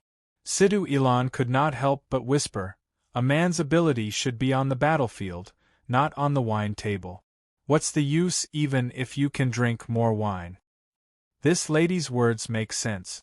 Prince Longqing calmly replied, Only those who are good at fighting can fight, and only those who are good at drinking can drink with each other. Since there is no fighting today, naturally there is no drinking. Among the young students present, who could fight with Prince Longqing? Xie Qingyun, who was the most popular in the academy, had already been defeated, so who could drink with Prince Longqing? He had already drunk nearly 10 bowls of strong wine, and he claimed that he was not drunk in his life. There was an awkward silence in the courtyard. The people present were shocked by the West Hill Divine Palace, and no one dared to challenge him. This was really an unbearable shame for the Tang Empire and the Academy. Li Yu's jade-like hands gently grasped the silk scarf in her sleeves. When she was ready to leave, she suddenly heard a gurgling sound from the corner. At this time, it was so quiet that even a needle falling on the ground could be heard. So the gurgling sound, which was originally very subtle, was suddenly magnified and attracted the puzzled eyes of all the people present. The sound was like a clear spring flowing through the waterway opened by Nanju and falling into the slightly icy mountain stream. It was also like a long-necked stork waking up from the wetland grass in the morning and proudly combing its neck feathers. It was very beautiful and attractive. Everyone, including Situilan, opened their eyes wide and stared at Ning Ke in the dark corner. They carefully listened to the gurgling sound coming from behind him and were somewhat puzzled. A moment later, Sang Sang, who was thin and dressed in handmaiden clothes, came out from behind Ning Ke on her knees with an empty wine bowl in her hands. Then she was shocked to find that she had become the focus of attention. She did not know why everyone present was looking at her as if she was a fairy. Sang Sang found that so many eyes were staring at her, and felt extremely uncomfortable. She raised her right sleeve to wipe her mouth, and carefully put the wine bowl on the table in front of Ning Ke, and then quietly returned to behind Ning Quebec. Until then, people found that there were 4 wine cans neatly placed beside the table in the corner. Note: I saw that sentence in Mu Fei's Weibo and quoted from Gigi, but I forgot the specific words when I wrote it. So, I strongly call for recommendation votes on Monday. It's not easy for everyone. To be continued. If you like this work, you are welcome to vote for recommendation votes and monthly vote. Your support is my biggest motivation.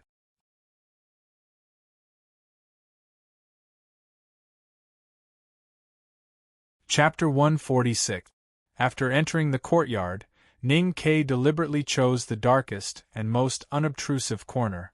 However, he did not expect that no matter how low-key he was, the sound of Sang Sang drinking behind him still exposed his position like a firefly in the middle of the night. Facing dozens of complicated and shocked gazes, he was extremely uncomfortable, especially when he saw the fiery gaze of the princess in the distance. He felt that something was wrong. He thought to himself, "Li Yu, you idiot, please don't drag me into this mess." Facing a fierce existence like Prince Long Qing, no matter how talented I am, I can only be a fool. Ideals were always full, but reality was always harsh. There was always a gap between the two. The more you were afraid of something, the more it would come to you.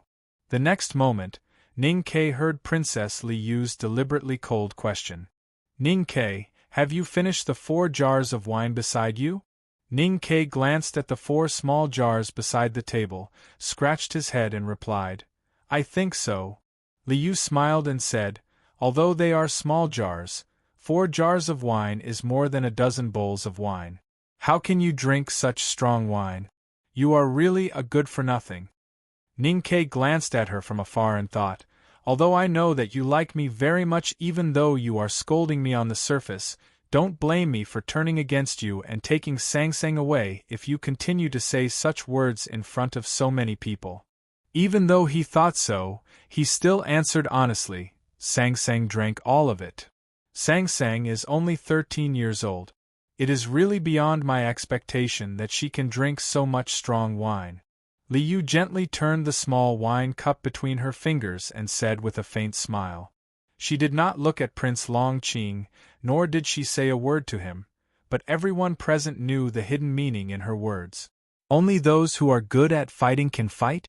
Only those who are good at drinking can drink? That little girl drank more than a dozen bowls of strong wine without collapsing. Is that considered a good drinker? Prince, are you going to lower yourself to drink a cup of wine with her? Priest Moli looked at Xiang Luo.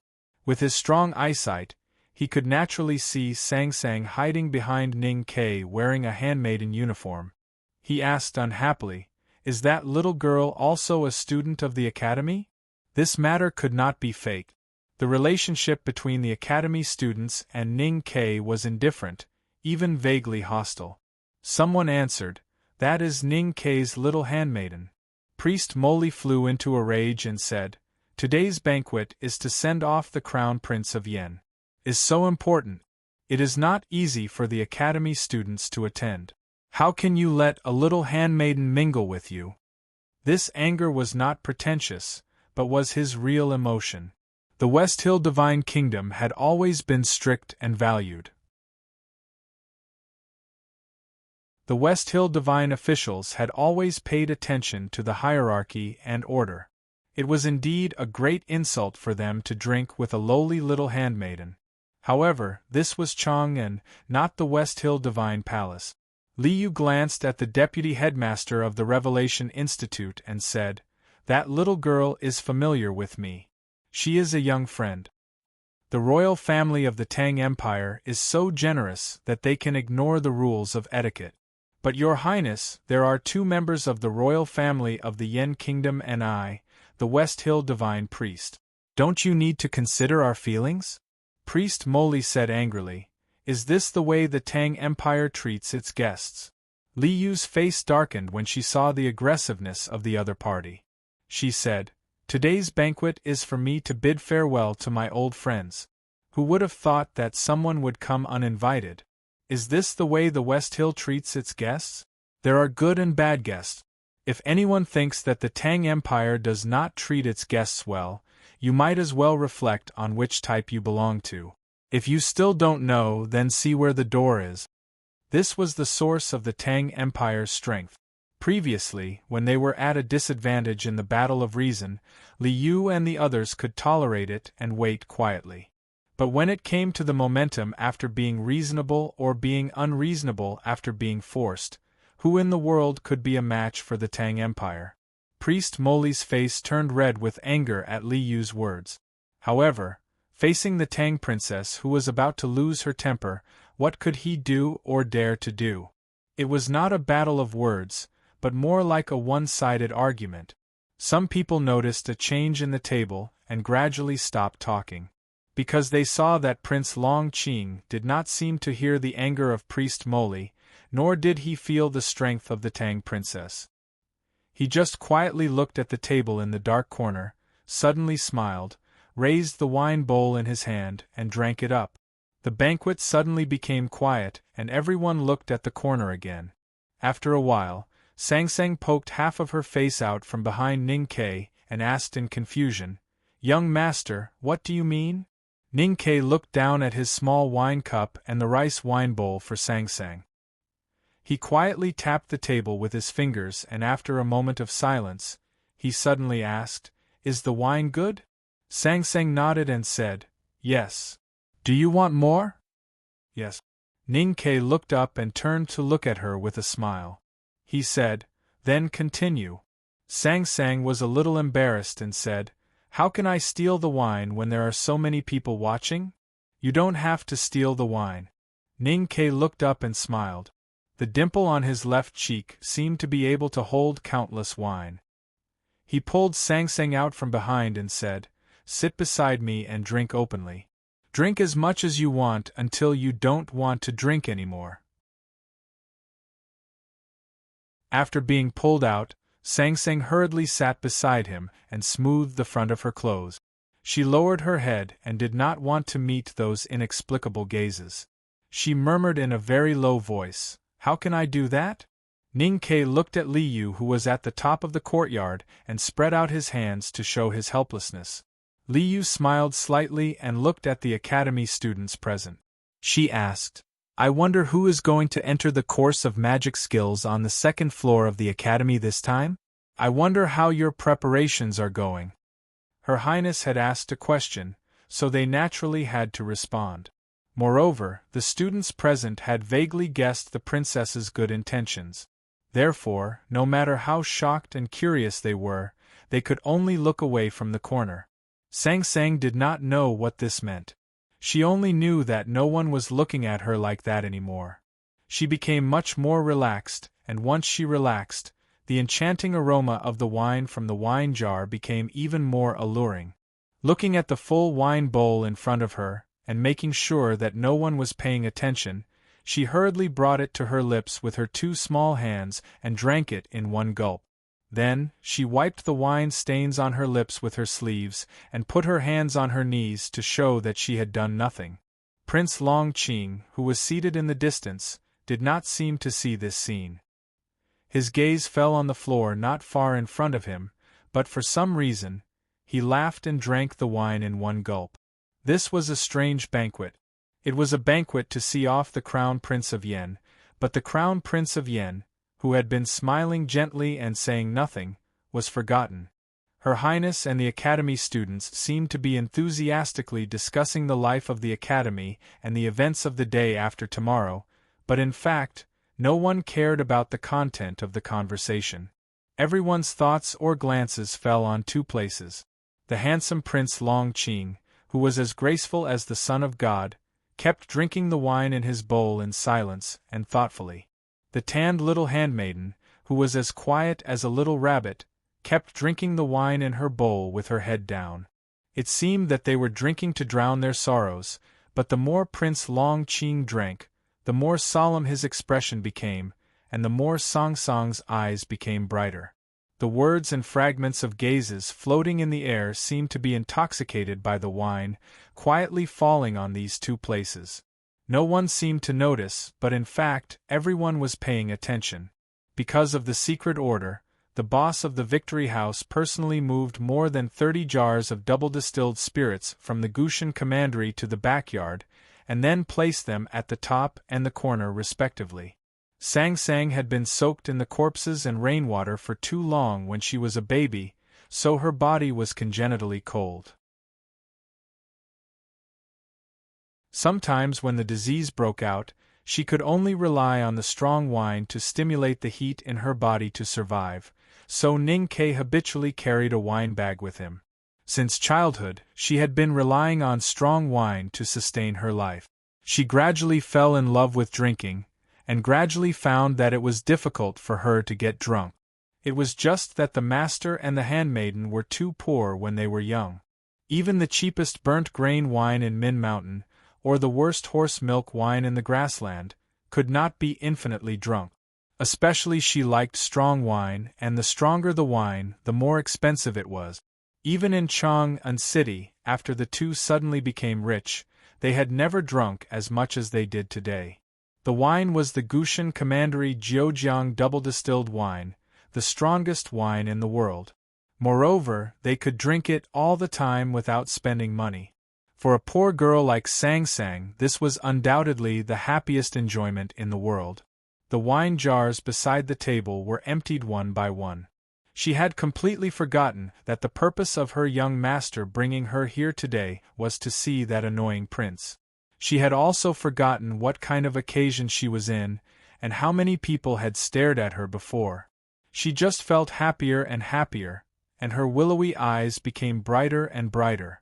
Prince Long Qing was not slower than her in drinking.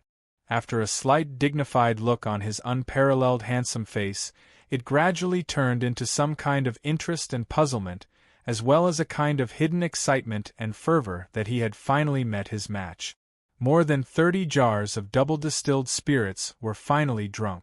Everyone in the field looked at those empty wine jars and thought that the spirits that were enough to make several horses drunk were actually drunk by these two people. They could not help but feel that it was extremely inconceivable.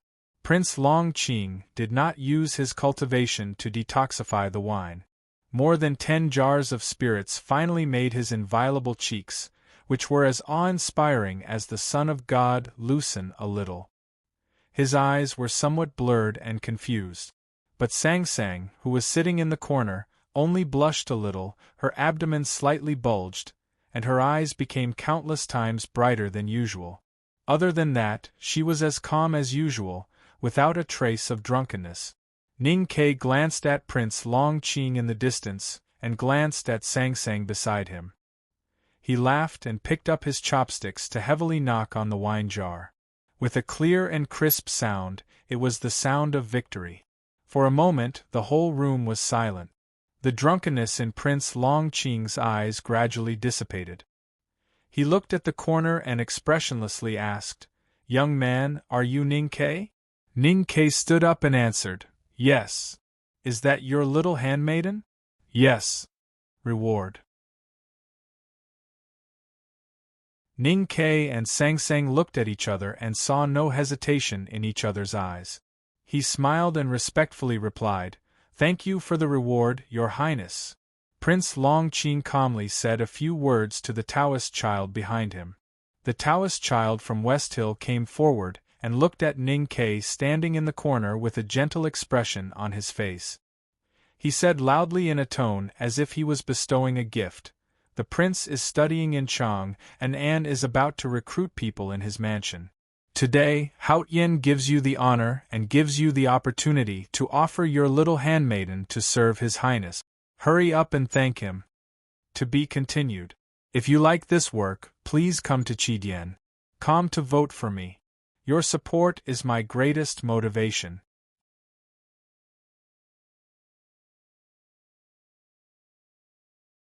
Chapter 147. At that time, servants and maids were like private property and could be disposed of at will. The situation in the Tang Empire was slightly better. The law of the Tang Empire strictly forbade the intentional injury of slaves, but it did not forbid the sale of slaves. It was not uncommon in Chang to give beautiful concubines and smart maids to them, and the gifts between the distinguished men were often legendary and beautiful. When the West Hill Taoist child said Prince Longqing's words, no one present felt strange. Although the students of the academy, Hua Shanyue and other Tangs were somewhat disgusted by the Taoist child's arrogant and generous words, it was, after all, in line with the class difference between the two parties, so they remained silent. In the eyes of the crowd, little Sang, who was standing beside Ning Ke, was only 13 or 14 years old. She was as thin as a bean sprout, with an ordinary appearance and dark skin. Prince Longqing naturally did not want to take her back to his mansion to warm his bed because of her beauty, but because of the drinking competition. The bigwig of West Hill, who was high above, had taken a fancy to an inconspicuous little handmaiden in Chang, and because of the 4 arts of zither, chess, calligraphy, painting, banquets, archery, and so on. In the upper class, this was considered elegant. If Ning Ke was willing to give the little handmaiden to Prince Longqing, the prince would naturally give him a generous gift in return. It might be another anecdote in the future. Therefore, no one felt shocked, strange, or angry. Instead, some people, such as Zhong Dajuan, cast a faint look of envy at Ning Quebec. They secretly thought that if Ning Ke could gain Prince Longqing's favor by gifting the little handmaiden, he would be able to gain a lot of benefits and convenience in the future. Princess Liu also remained silent at this time, but her silence had nothing to do with her demeanor. She was thinking about something that happened last year and looked at Ning Ke with a faint smile, knowing that this matter might develop in an interesting direction. In fact, after hearing the West Hill Taoist child's gentle and extremely generous announcement, Ning Ke was stunned for a long time before he figured out what the other party wanted to do. The reason why his reaction was so slow was that he had never thought that anyone would ask for Sang from him in such an arrogant manner. Why? Sorry, there's no reason or reason. It's just because he's the high and mighty Prince Longqing, a bigwig in the judicial department of the West Hill Divine Palace. He likes your little handmaiden and wants to have a little handmaiden to drink with him when he's bored. So you should send your handmaiden, who you've raised painstakingly and slept by the Kong bed for more than 10 years to him, and then smile and wait for the prince to reward you with money, a bright future, and some glory when he's happy. Because the scientific reasoning was actually unreasonable. Ning Ke's mood suddenly became extremely bad, but the smile on his face became brighter. He looked at the table in the distance and sighed, Prince Longqing, you are really beautiful. His reaction was very slow. Sang, who was slow to react to many things, especially after drinking too much liquor today, reacted even slower than him. It was not until now that she realized that the prince at the banquet wanted to take her away from her young master. She couldn't help but frown and refute, young master, he looks ugly. Sang had not thought, and as she had thought, as long as if master, as long she would become. They only cared about Ning Ke's answer, and had been quietly waiting for his answer. Most of them guessed that Ning Ke would agree, and a few of them thought that he would refuse. But no one expected that Ning Ke's answer had nothing to do with this matter. It seems somewhat inexplicable. Prince Longqing, you are really beautiful. What does that mean? Note: Prince Longqing had just sobered up and was quietly looking at the empty wine jar on the table. Suddenly hearing this, he slightly frowned and raised his handsome face to look into the distance. He said indifferently, "Thank you, I know. Since you know you are beautiful." Ning Ke looked at that place and said very seriously, "Then don't be too optimistic." As soon as these words came out, the whole table was in an uproar. Even if the people present had thought that Ning Ke would refuse to send his little handmaiden, they also thought that he would use a very graceful way to refuse, such as saying that he was used to using this little handmaiden, that this little handmaiden came from a rough background, and so on and so forth. But they did not expect that he would refuse so simply, directly, crudely and fiercely. "You want my little handmaiden? You are too optimistic." Prince Longqing's face gradually darkened, but then he smiled a little. Ning Ke looked at him with a smile and explained, "The reason is very simple. Because I am not willing." Prince Longqing slowly stretched out his hands from his sleeves and calmly placed them on the table. He calmly looked at Ning Ke in the dark corner in the distance and slowly said, "Because you are not willing, you may have missed a lot." "I never worry about missing anything," Ning Ke replied. Prince Longqing's sharp eyes fell on his face from a very far distance. After a moment of silence he said, "It may even be my friendship?" Ning Ke slightly raised his eyebrows and replied, "Maybe your friendship is not as valuable as you think." Hearing this, Prince Longqing's picturesque eyebrows seemed to be plated with a layer of frost. He said in a low voice, "It seems that you value your little handmaiden very much." Ning Ke replied with a smile, "What does it have to do with you?" Prince Longqing coldly said, "The master of the little handmaiden is really interesting. I am more and more interested in you." Ning Ke shook his head and said, "Mix your interest with wine and drink it, if you can still drink." When the two were talking, it was quiet in the courtyard of the Victory House. Even the birds outside the Yinyu corridor were nervous, and did not dare to make a sound. As the conversation went on, people's faces became more and more wonderful and strange. They never thought that Ning Ke, an ordinary academy student, could actually talk with the bigwig of the judicial department of the West Hill Divine Palace. Not only did he not lose the upper hand, but his words were extremely sarcastic and tough. Prince Longqing's expression was still calm, but everyone could see the burning emotion in his indifferent eyes and the tough meaning revealed in his words.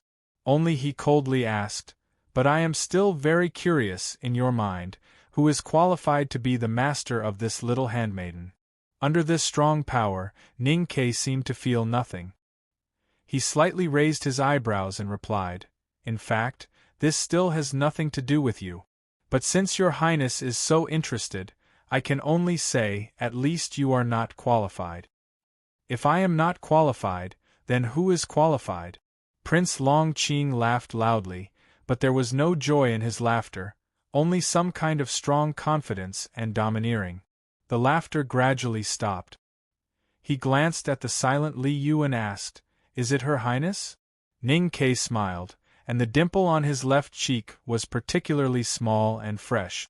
He said, "No, she is not." As soon as this sentence came out, there was another uproar.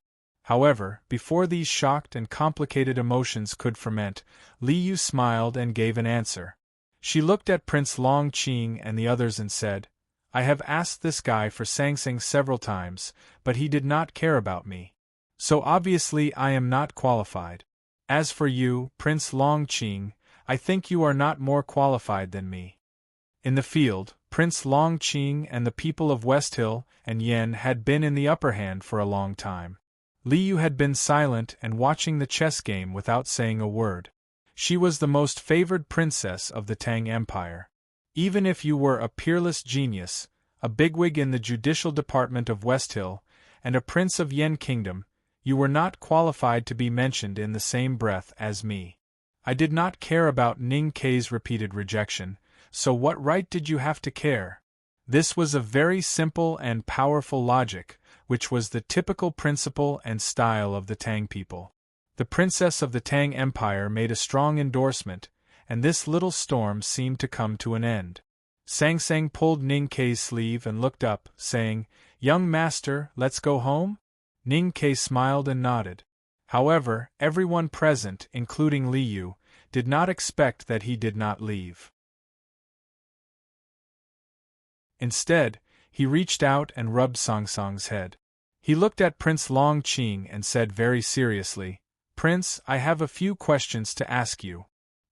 Hearing this sentence, many people present thought of what Xie Qingyun had said when he stood up, and suddenly there was a silence. The academy looked at Ning Ke in shock, thinking that the third young master Xie had been defeated in the debate. Did this guy, who avoided the exam by claiming to be sick, want to make a big splash? Prince Longqing's expression gradually became serious. He reached out to tidy up the front lapel of his clothes, sat up straight, and spread out his right hand, saying, "Please, don't get me wrong. I have no interest in debating. In fact, I am not good at it. I am just a little confused about your previous confidence, so I have a few questions to ask you." Ning Ke took a step forward and asked, "Prince, may I ask if the firmament has eyes?" The clear blue sky was gray and cloudy, and snow was falling. How could there be eyes above the winter sky? Even the stars above the night sky could not be regarded as eyes, right? However, although Ning Ke said it was not debating, Prince Longqing still responded very cautiously. After a little thought, he understood what Ning Ke meant. Haotian lived above the firmament, and looked down on millions of people with compassion and benevolence. Then, the firmament naturally has eyes. Ning Ke then asked, "Is there primordial qi between heaven and earth?" Prince Longqing replied, "Of course there is." Ning Ke quickly asked the next question, "Is there any regularity in the fluctuation of primordial qi?" Prince Longqing replied, "Yes." "Does the locust tree have roots?" "Yes." "Does the milkworm have life?" "Yes." "Does a normal person have thoughts?" "Yes." "Does the Tang Empire have an emperor?" "Yes." "Does the West Hill have doctrines?" "Yes." Ning Ke asked the questions faster and faster, but these questions were indeed very simple and had nothing to do with the debate. Prince Longqing answered faster and faster as well. Their questions and answers were as quick as frying beans. The crowd became more and more confused about what he wanted to do. At this moment, they heard Ning Ke's next question. "Are there holes in the socks?" "Of course." Prince Longqing suddenly raised his eyebrows and stopped talking. Then he looked at Ning Ke standing in the field with a faint smile, as if he was looking at a pitiful worm whose cleverness had been crushed. He continued to answer in an indifferent tone, "No." This series of questions was dull and even boring, but because it was related to Prince Longqing and the previous storm, everyone listened very carefully. When Ning Ke asked the questions, all the students thought along with him and silently answered with Prince Longqing in their hearts. When the last question appeared, they even directly answered "yes" in their hearts.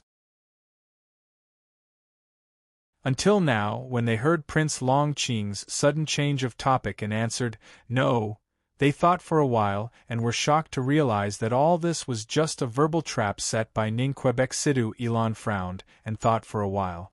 She looked at Ning Ke and shook her head.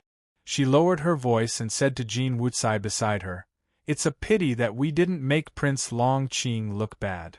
Prince Longqing was indeed a bigwig in the judicial department of the West Hill Divine Palace and a genius who was the center of attention.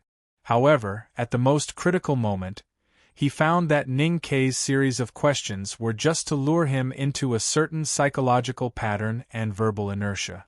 Ning Ke wanted him to make a mistake on the last question, which was so simple that it was stupid, and wanted him to admit in front of everyone that the socks had holes.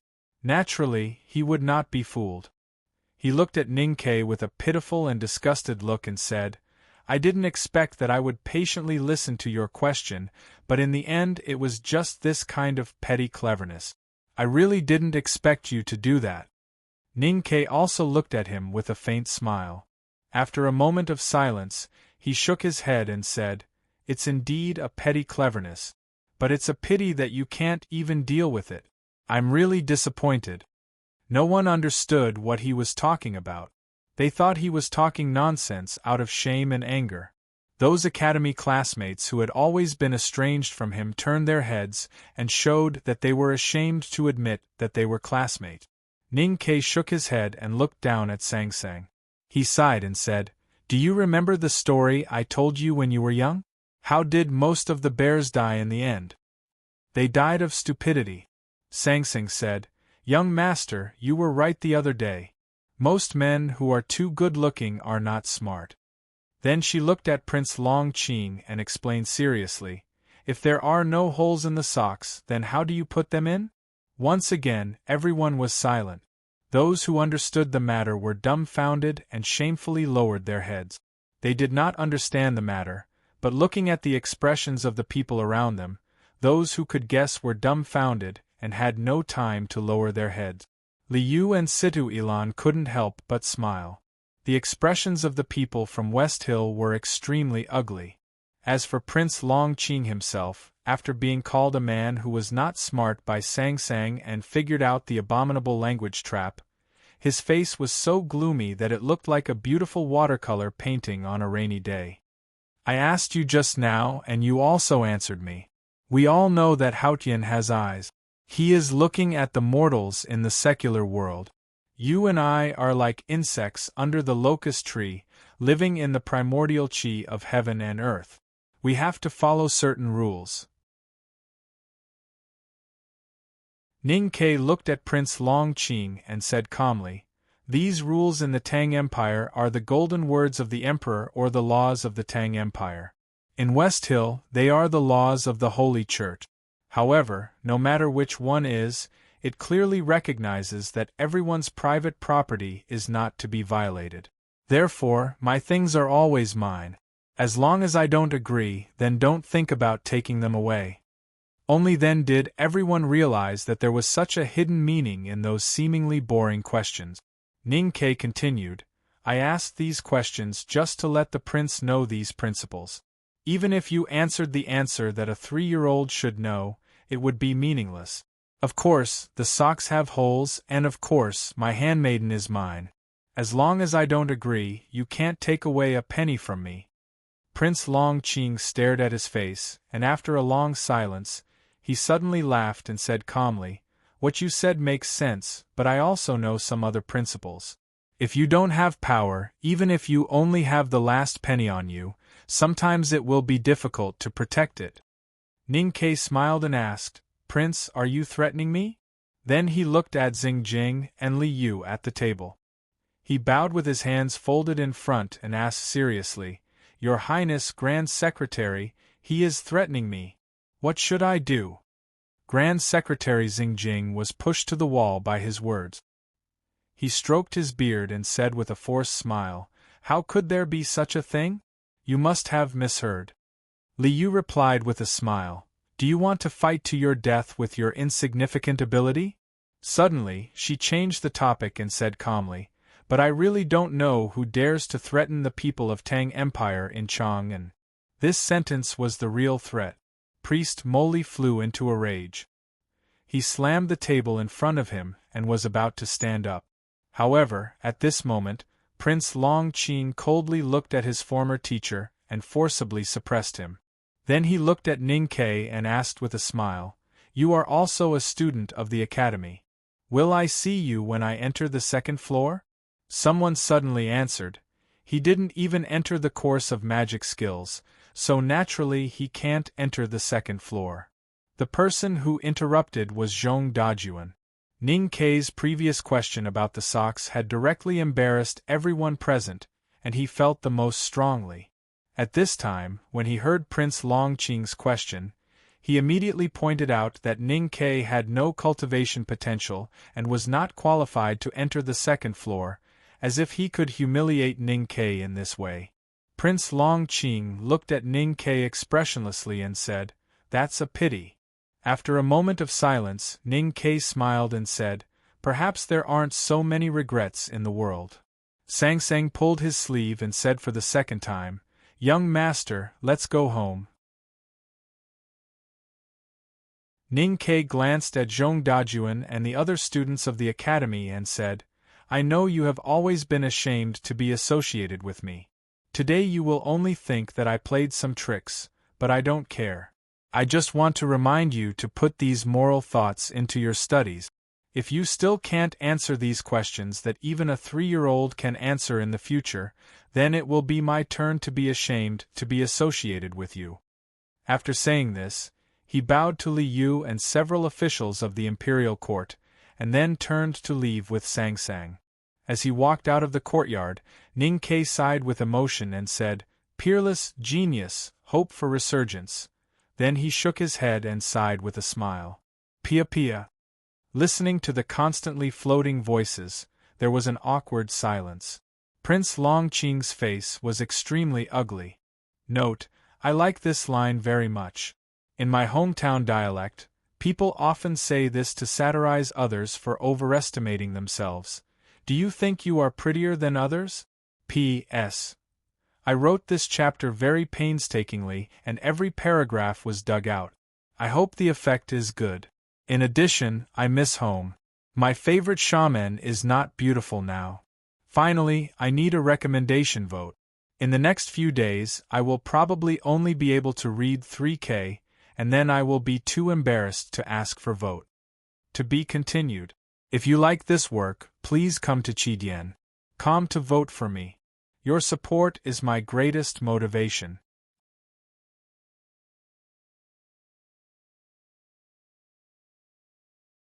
Chapter 148. Pia Pia was the crisp sound of the soles of shoes hitting the cheek. It was a pity that the people in Chang'an City had not seen the comedians in skirts in that world, so they probably could not accurately understand the meaning they wanted to convey. Ning Ke walked out of the courtyard with Sang Sang, chatted with Chu Yuxian for a while, and then went out of the side door. However, they had not gone far in the horse carriage when they heard the rapid and dense sounds of hooves coming from behind. Sang Sang's thin shoulders slightly tightened. She looked up at him, her willowy eyes full of suspicion and vigilance. Ning Ke smiled and patted her shoulder, comforting her.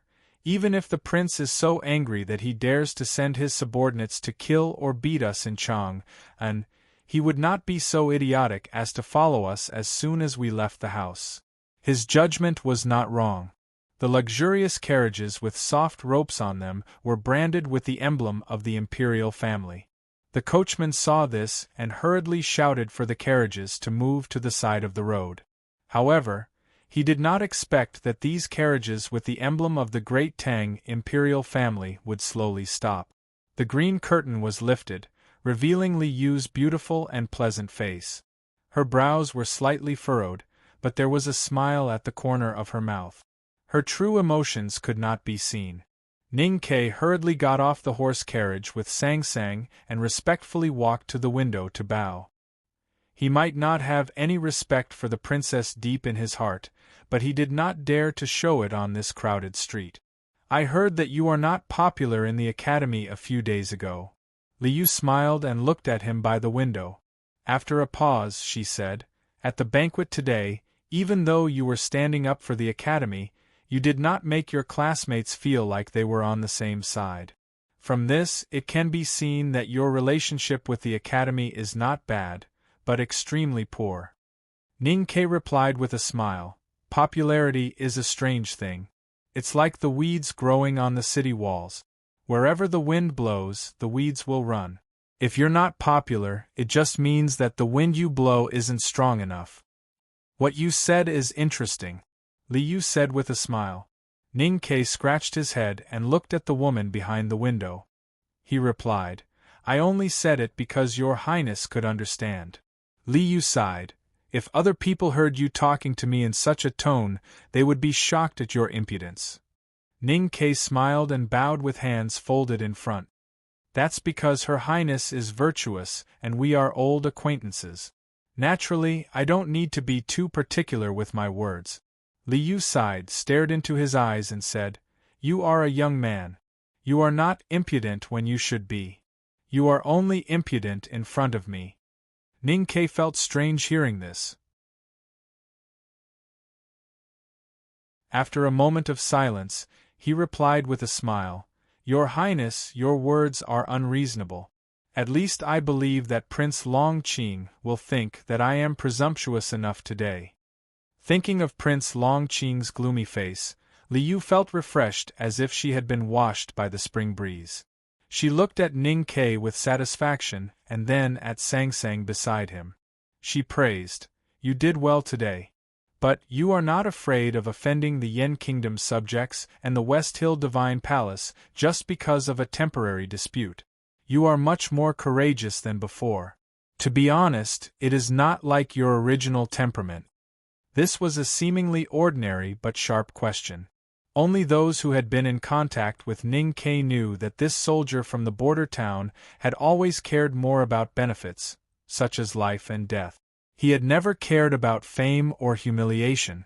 At this time, Ning Ke recalled his previous tough and sharp words at the banquet and found it somewhat interesting. He smiled and shook his head, explaining, "I don't know why, but I'm very unhappy when I see Prince Longqing's behavior. When the little Taoist boy said those words, I really wanted to flip the table and kill him, but, Your Highness, you also know that I'm not capable of killing him, so I can only stab him a few times to get some interest." "This is just the interest?" Li Yu said with a smile. Then she thought of the big event the day after tomorrow and the Yen Kingdom's Crown Prince Chongming, who seemed to be forgotten today. She gradually stopped smiling and looked at Ning Ke seriously. After a long silence, she said in a low voice, "This year, only one person can enter the second floor. That person, could it be you?" Ning Ke looked at the serious look of the woman in the window, and did not know how to answer. "I don't care what the West Hill Divine Palace and the Yen Kingdom are thinking. I also don't care what agreement the Imperial Court has reached with them. I only know that I really don't want to see Prince Longqing enter the second floor."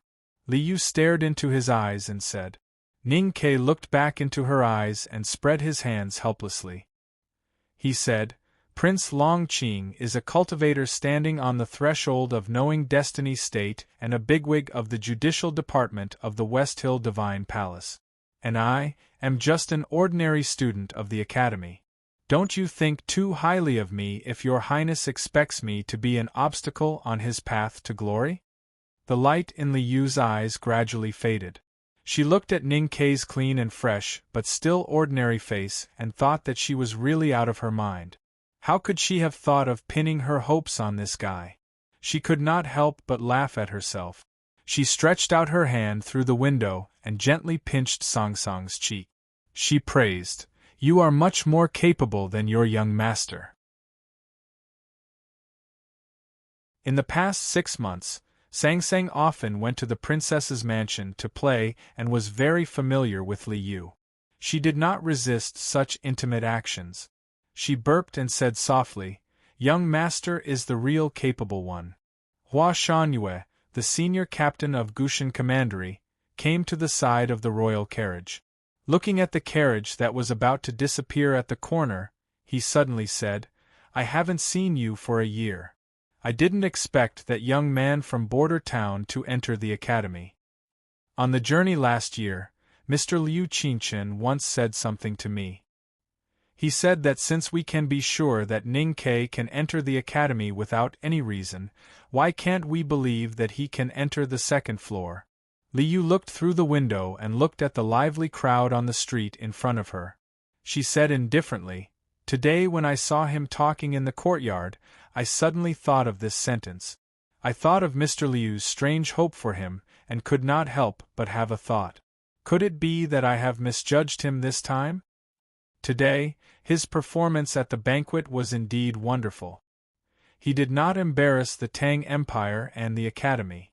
But this is after all just some skills in words. If he were to face a peerless cultivation genius like Prince Longqing on the battlefield, as he said before, it would be overestimating him. Hua Shangyue commented indifferently. In his opinion, comparing an ordinary student of the academy like Ning Ke with Prince Longqing should not be considered in this way, for it was too absurd. "Maybe what you said is right." Li Yu put down the cyan curtain and leaned back on the golden cushion. She raised her elbow to support her chin. There was a playful smile between her clear and sharp eyes. "If you are really a talent, then you will eventually become my talent in the future." She smiled and murmured, "Because at least I already know what your weakness is." When the carriage gathered and chatted in the middle of the street, a large group of people walked out of the main entrance of the Victory House. They wore Taoist robes and looked solemn.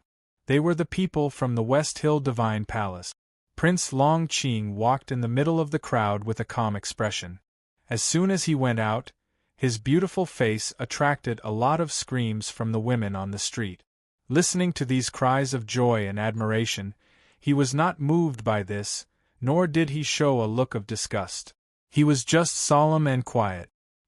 He slowly stepped on the golden carriage engraved with Fu characters. He closed his eyes and kept silent for a moment.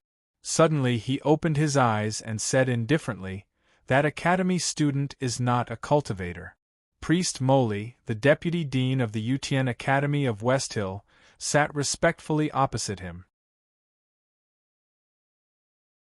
Although they were teacher and student in the past, there was a gap between them when Prince Longqing became the second person in the judicial department of the Divine Hall after the Tao Attic. No one dared to cross it. Priest Moley frowned and said angrily, "I don't know if it was deliberately arranged by the Tangs." Prince Longqing thought of the little handmaiden hiding in the dark corner and shook his head expressionlessly. Outside the carriage, melodious music drifted in from who knows where. Prince Longqing suddenly smiled gently. His handsome face was as dazzling as a peach blossom. He murmured with emotion, "I can't believe I would lose my composure for a little handmaiden. It seems that my Taoist heart is also covered with dust after entering Chang'an." After confirming that Ning Ke and Sang Sang were not cultivators, he didn't want to care about this matter anymore, because his pride lay in other higher levels. His purpose of coming to Chang'an was to enter the second floor of the academy.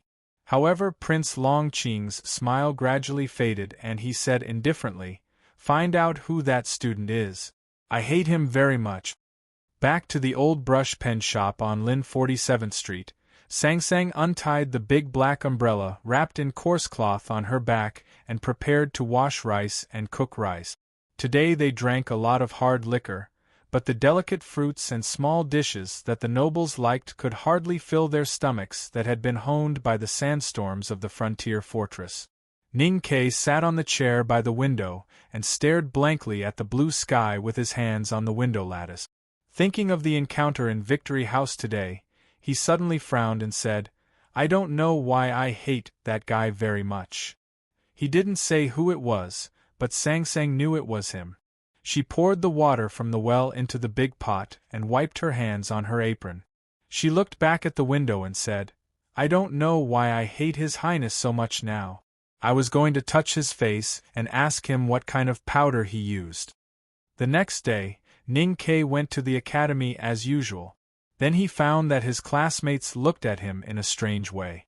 They probably knew what had happened yesterday, but for some reason, they still looked at him with faint contempt and quickly withdrew it. After the bell rang, Situ Ilan caught him in the Yenyu corridor and said regretfully, "Yesterday you won the reputation for the academy. Everyone was grateful to you and even felt guilty. But why did you say those words to provoke them before you left? It's a pity that you missed the chance to repair the relationship." "I didn't mess it up, so why should I give them the chance to repair it?" Ning Ke answered with a smile and went to the old library. Late at night, Ning Ke looked at Chen Pippi who came out of the bookshelf panting. He handed him the expensive crab porridge with both hands and placed a futon for him. Then he bowed with both hands folded in front and bowed very seriously. Chen Pippi held the crab porridge and was stunned speechless. The smile on Ning Ke's face was extremely sincere, which was many times more genuine than the salted duck egg yolk in the academy's crab porridge. He looked at Chen Pippi and said sincerely, "Tomorrow only one person can enter the second floor. I really want to enter, but I really don't want Prince Longqing to enter. Tell me, how much hope do I have?" "Don't look at me like that. I know Prince Longqing is like the Son of God from heaven, and I'm just an ordinary lump of dirt in the human world. It seems hopeless to compete with him in terms of cultivation state and strength, and to beat him in the entrance test. But I think, if you secretly tell me the exam questions, maybe there will always be hope in the human world?" To be continued. If you like this work, please come to Chidian. Come to vote for me. Your support is my greatest motivation. You're tuning in to the Phoenix Nights YouTube channel.